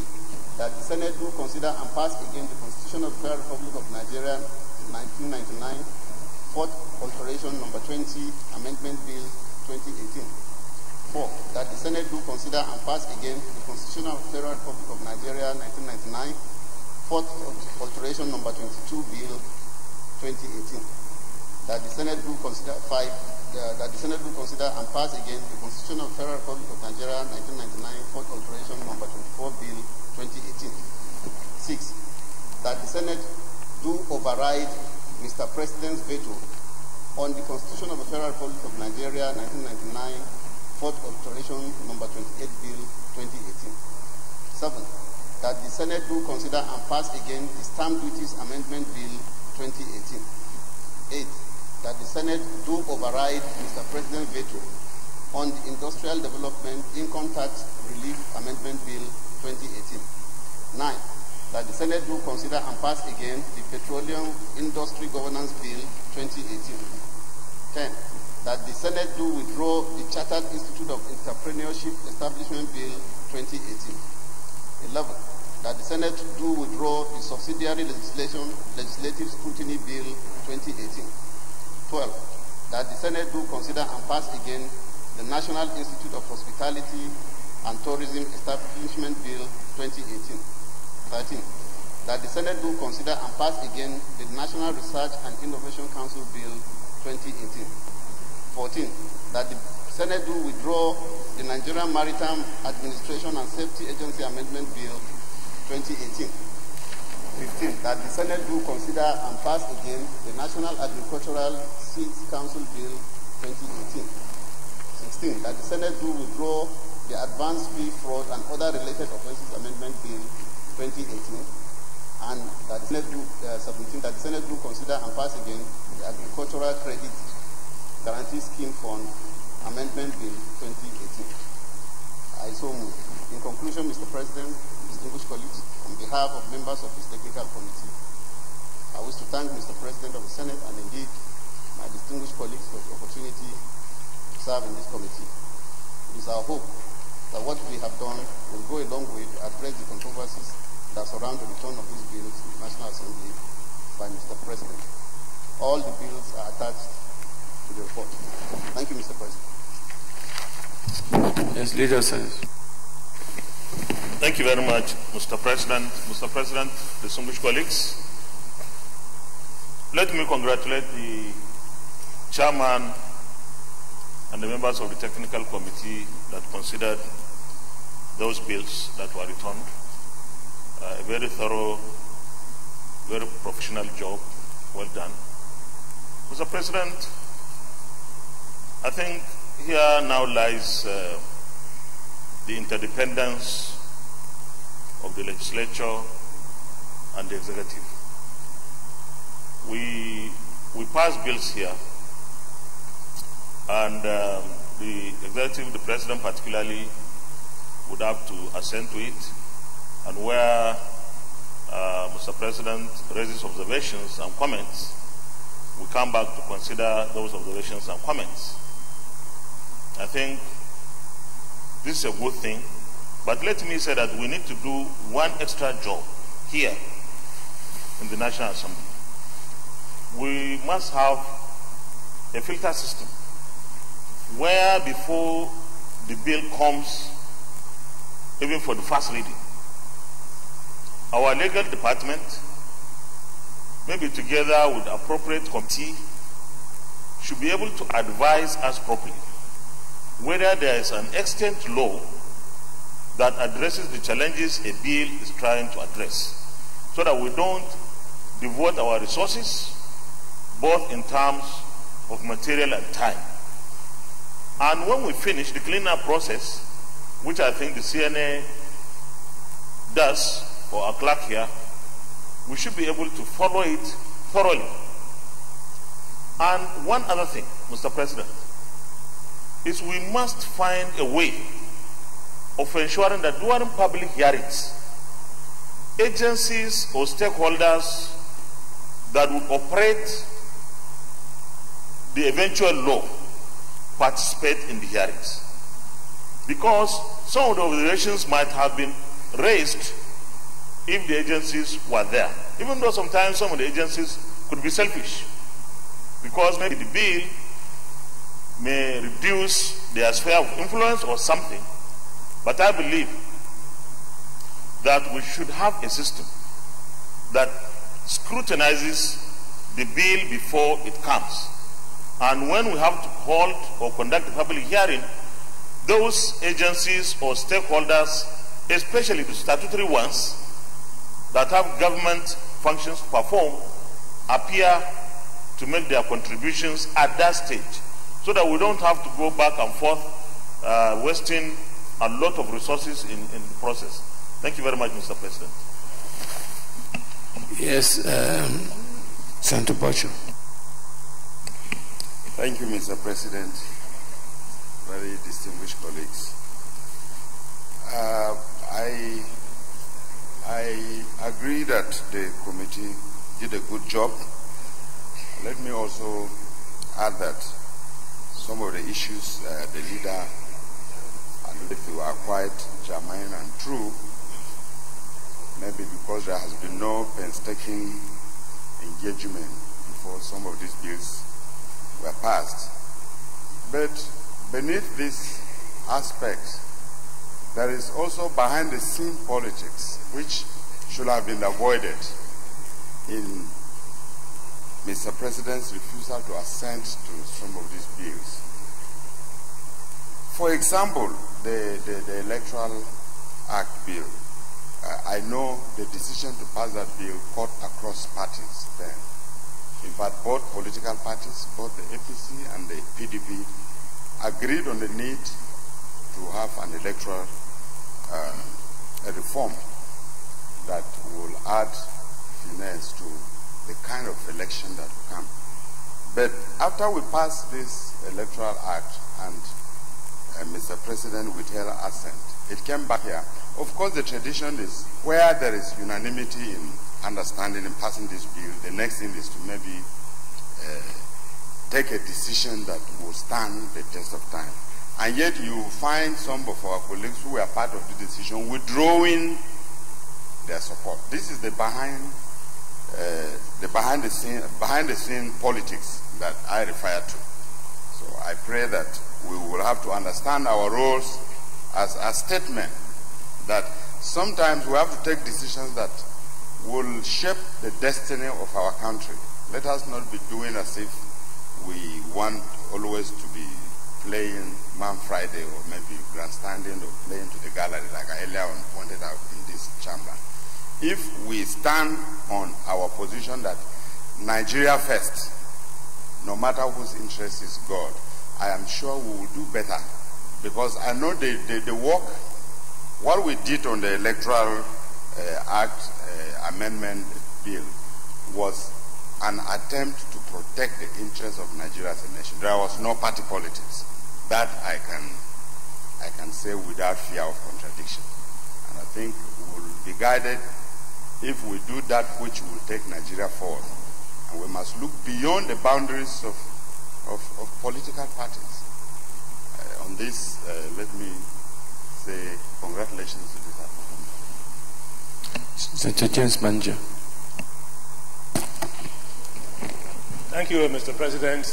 My highly respected colleagues, James Manager, Delta South. Mr. President, I want to join earlier speakers in commending the committee headed by Senator David Omalu for having done a very thorough job, very thorough. The members of the committee, indeed the secretariat, headed by Barrister Charles, for this job that they have done. I am very happy with what they have done. Mr. President,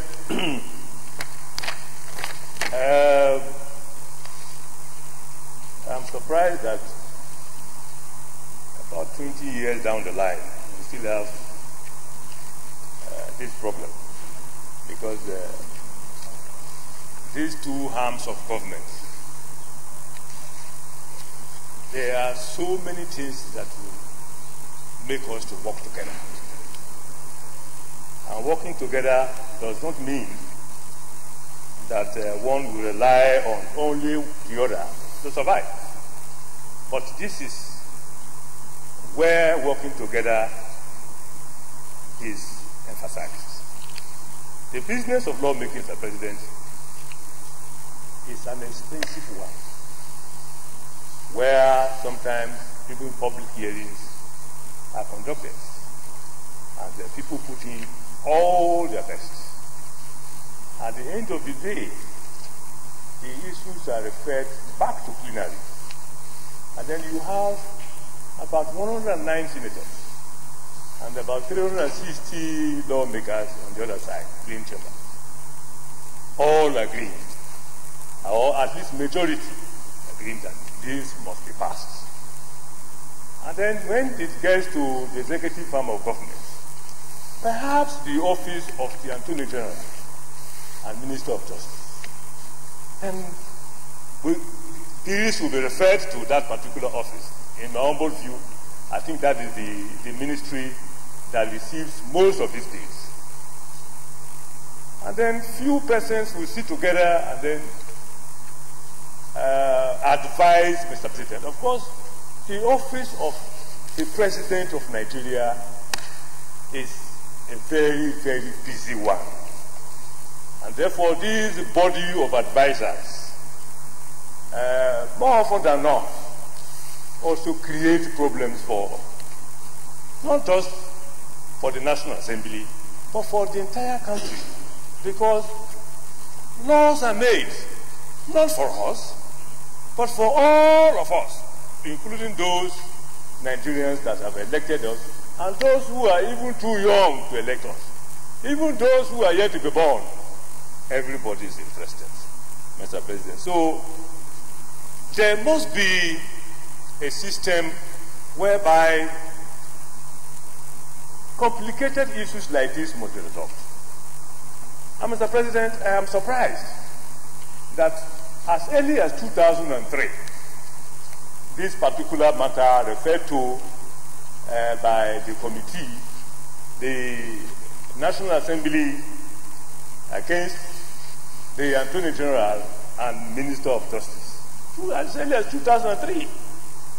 And unfortunately, interpreting the true import of Section 58(5) of the Constitution of the Federal Republic of Nigeria as amended, I am surprised that this matter didn't get to the Supreme Court. Unfortunately, this is one matter that the Supreme Court ought to have made a pronouncement. Instead of quoting the Court of Appeal ruling or judgment, we're supposed to be quoting the judgment of the apex court of the Federal Republic of Nigeria. But somehow, since Gani Fawemi of blessed memories, died, Gani Fawemi, while he was alive, he was known to have been developing the jurisprudence of this country by sometimes spending his own resources to go to court and even sometimes going to the apex court to interpret on issues that will guide the nation. But unfortunately, this one, I don't know whether Gani had already died before this one came up. But I'm sure the matter came up before Gani died. So, Mr. President, the committee has done a good job. Specifically, in their recommendations, they are talking about the different cases. And again, the other one that they are talking about doing it all over again. I think we need to fast track the process because that is what the Court of Appeal has pronounced upon. So since we need to get it done again, something must be done so that some of these very important bills can be passed and assented to by Mr. President in the life of this National Assembly. So Mr. President, once again, I want to sincerely thank the committee for the thorough job you have done. I'm sure this will guide us. And it will guide not just the Senate of today, but the Senate forever, until another new matter comes up and certain things have been done. Mr. President, thank you very much for the opportunity. I think we should make progress, unless there's anything. Let's all join in commending the committee for the work well done and addressing some of these issues. And as those who have contributed, the issues are clear. I mean, even from the recommendations, I think there are 17 bills here, of which 12 of them are to be represented through the process only four to be withdrawn, and one they are requesting for veto. I think we should all learn the lessons. As said, these bills are for the entire country, they're not our individual process. And I think the key issues that what I observe is that there are cases where those heading agencies or ministries who sometimes might not be able to have got their way at public hearings and then have a second bite at the cherry. And I think that really does not help. There must be a way to improve this process because, as you say, a lot of money and time has been spent. But to go ahead, I think what we need to do immediately is for those that are to be represented, I think there are only 6 of those, we should list them immediately so that they can start through the process and we have those done. Those that require constitutional amendment, I think those ones about 6 as well. And I think that we have to find a date where, if it's possible for us to be able to muster the attendance for that. But the ones that are the easiest one, as I said, is the ones that we just need to pass the bill and start the process. And as rightly said, we'll just go ahead and see that we do that in this short period of time that is available. So I'll put the question before us for those who are okay. Point of order. Mr. President, my point of order is on Section 2, the Constitution of the Federal Republic of Nigeria. My name is Babajide Omo Murare, Senator representing Osun East. And it's just for record purposes and for the avoidance of doubt. Section 232 of the Constitution, subsections 1 and 2. Subsection 1 provides for original jurisdiction of the Supreme Court of Nigeria.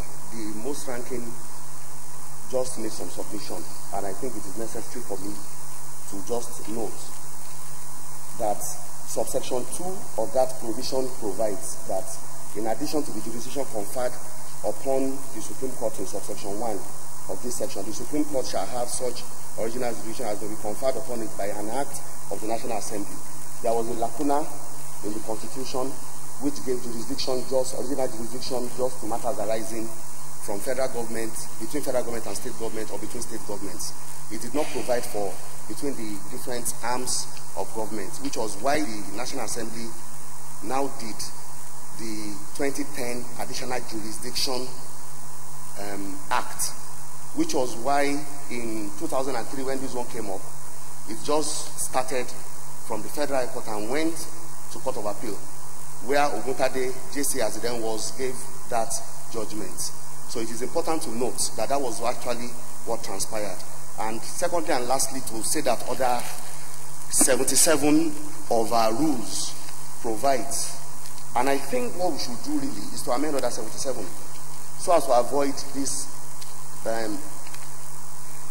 sort of procedure for bills. Notice of presentation of government bills shall be given by publication of the provisions proposed to be embodied in such bill in an issue of the Official Gazette or National Assembly Journal, of which a copy shall have been sent to every senator. The first challenge is that whilst other 76 provide that there could be executive bills, members' bills, and private bills, other 77 only provide for notice to be given when it comes to issues of government bills. Meanwhile, the National Assembly Service Commission Bill has provided not just for the legal department, but for the scrutiny department. And I feel that no bill should even be gazetted. So there must be an insertion. If it has not passed formally, it should not just be a convention. It should be a matter of the rules. If it goes through scrutiny, for instance, in Chapter 7 of the Constitution, anything that has to do with courts are already stated. But I know somebody has presented a bill before to create a new court. It is unconstitutional. And you cannot present such bills. But if it goes through proper scrutiny, like it's done in other climes, I don't think we will have any challenge. So that I just said I should mention those two things, Order 77 and rules and Section 232, 1 and 2 of the Constitution. Thank you. Noted. So let me put the question before us then for the recommendation. Those in favor of the recommendations as presented by the Technical Committee say aye. Those against say nay. The ayes have it. So, Clerk of the, if you ensure that the 6 that are due to be passed again, we put them in order paper as quick as possible.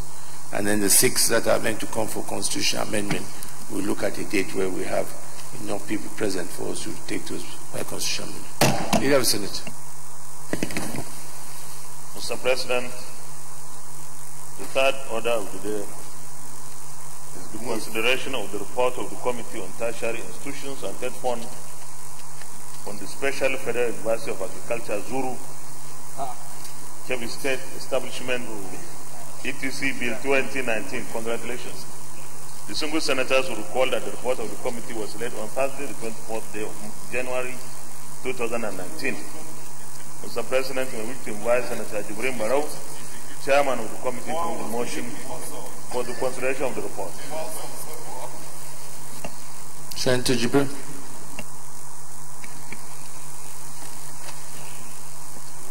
Thank you, Mr. President.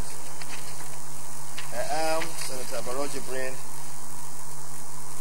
I represent Kano North. Mr. President, I stand to move that this August Senate do consider the report of the Committee on Tertiary Institutions and Third Fund on the Federal University of Agriculture, Zuru, Kebbi State, the Establishment ETC Bill 2019 SB 686. Mr. President, I so move.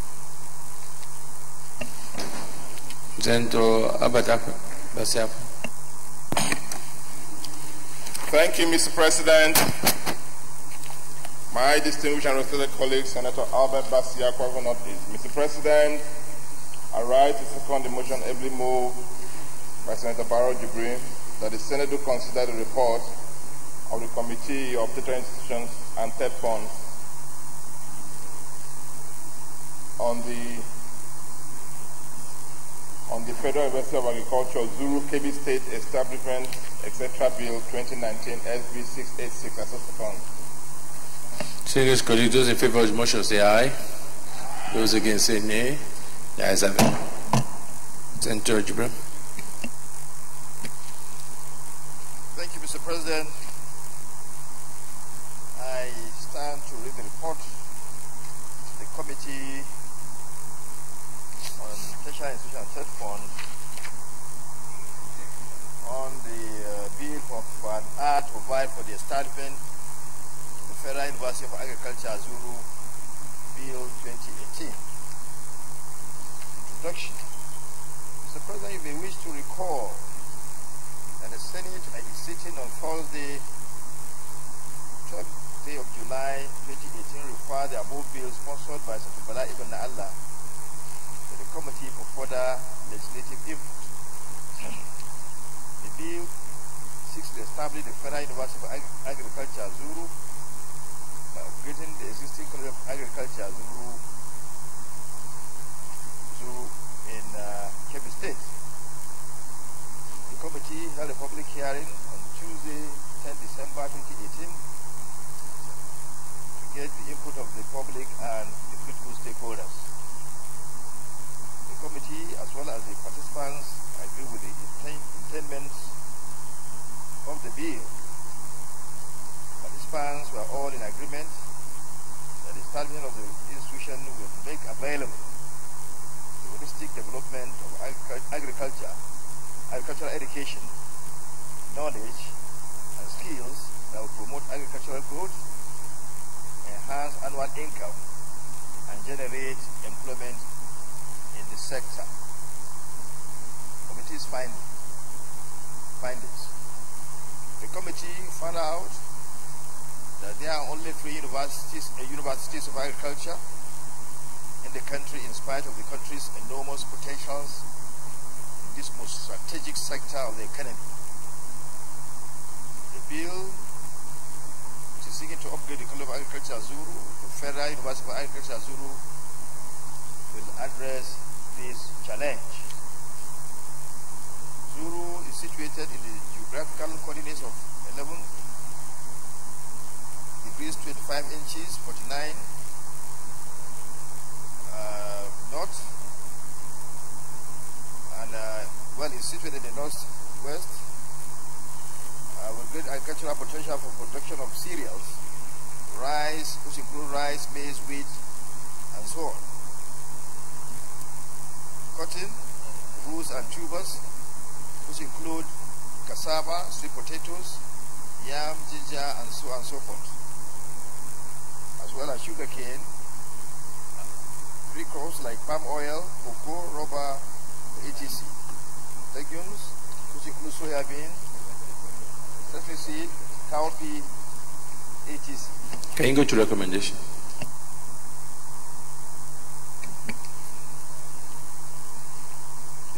The committee recommends as follows. 1. Section 1 to 20A should be retained as in the bill. 2. The long and short titles of the bill should be retained and free. The first, second, and third schedules of the bill should also be retained. Conclusion. The committee recommends that the Senate of the Federal Republic of Nigeria do approve its recommendations accordingly. The committee wishes to express its profound gratitude to the entire Senate for its usual support. Thank you, Mr. President. There are no comments, leaders. We go to committee of the whole. Mr. President, very distinguished colleagues, I move that the Senate resolves into committee of the whole to consider the report clause by clause. Leader. I rise to second the motion, Mr. President. Those in favor of the motion say aye. Those against say nay. The ayes have it.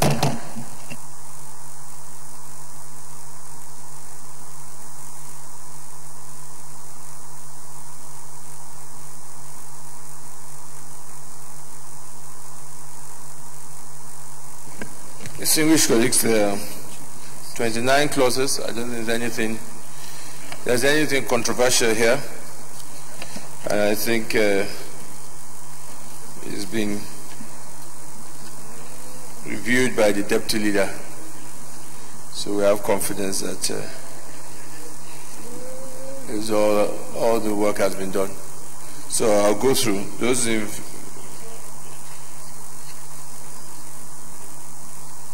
favor that clauses 1 to 10 stands part of the bill say aye. Those against say nay. The ayes have it. Those in favor that clauses 11, 12, 13, 14 stands part of the bill say aye. Those against say nay. The ayes have it. Those in favor that clauses 15, 20 stands part of the bill say aye. Those against say nay. The ayes have it. Those in favor that clauses 21 to 26 stands part of the bill say aye. Those against say nay. The ayes have it. Those in favor that clause 27 stands part of the bill say aye. Those against say nay. The ayes have it. Those in favor that clause 28 stands part of the bill say aye. Those against say nay. The ayes have it. Those in favor that short title clause 29 stands part of the bill say aye. Those against say nay. The ayes have it. Those in favor that schedules 1 to 3 stands part of the bill say aye. Those against say nay. The ayes have it. Those in favor that explanatory memorandum on page 18 stands part of the bill say aye.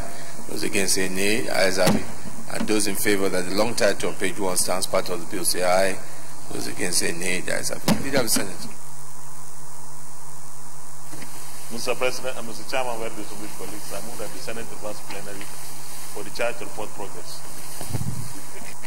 Mr. Chairman, I second that the chair revert to plenary to report progress. I suspend. Distinguished colleagues, those in favor of the motion say aye. Those against say nay. The ayes have it.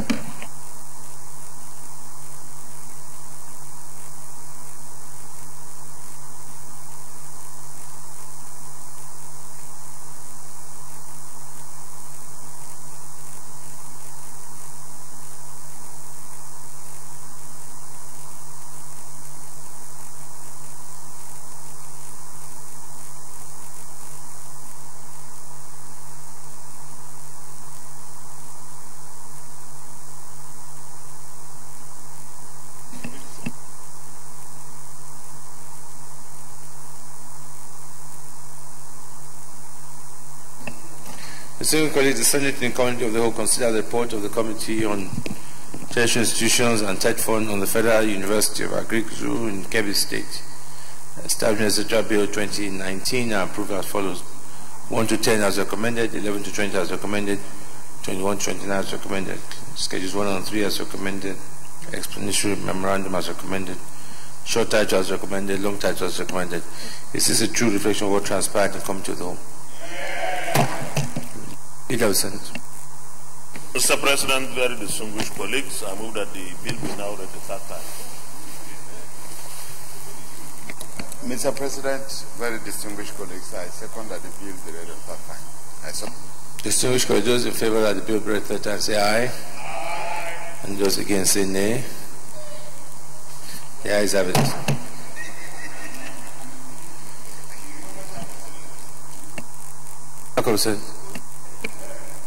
Mr. President, distinguished senators, a bill for an act to provide for establishment of the Federal University of Agriculture, Zulu, and further connected matters, 2019, third reading. A bill for an act for the establishment of the Federal University of Agriculture, Zulu, and for other connected matters, 2019, is read the third time and passed. Leader of the Senate. I thought you will congratulate the Deputy Senate Leader.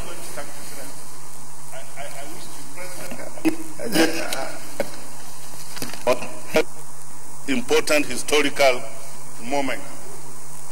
The reason being that we should even congratulate the country because I know the potentials that Zamfara, Zulu, and part of Niger present as far as this university is concerned. And then in view of the fact that there are indications that there will be foreign investment that will even assist the university, I think Nigeria should be happy with this. I thank the Senate, I thank my colleagues for this very, very important decision. Thank you very much, Mr. President. Let me equally thank the Senate President in specific for at least sitting till 1:50 to ensure that in the usual way of piloting the Senate of service to the Federal Republic of Nigeria, we are able to achieve this. Thank you very much. Oh, let me forget the leader and my leader, permanent and pensionably so. For a very good job.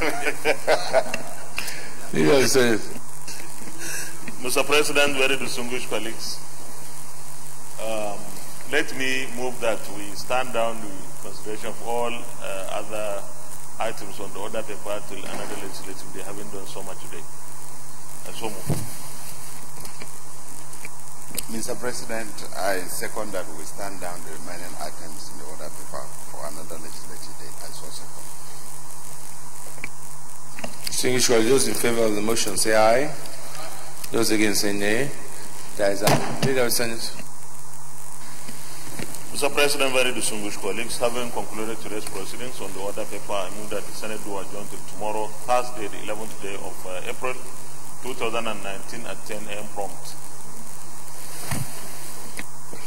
Mr. President, distinguished colleagues, I stand to second the motion that the Senate do stand adjourned till tomorrow, 11th April at 10 a.m. I so second.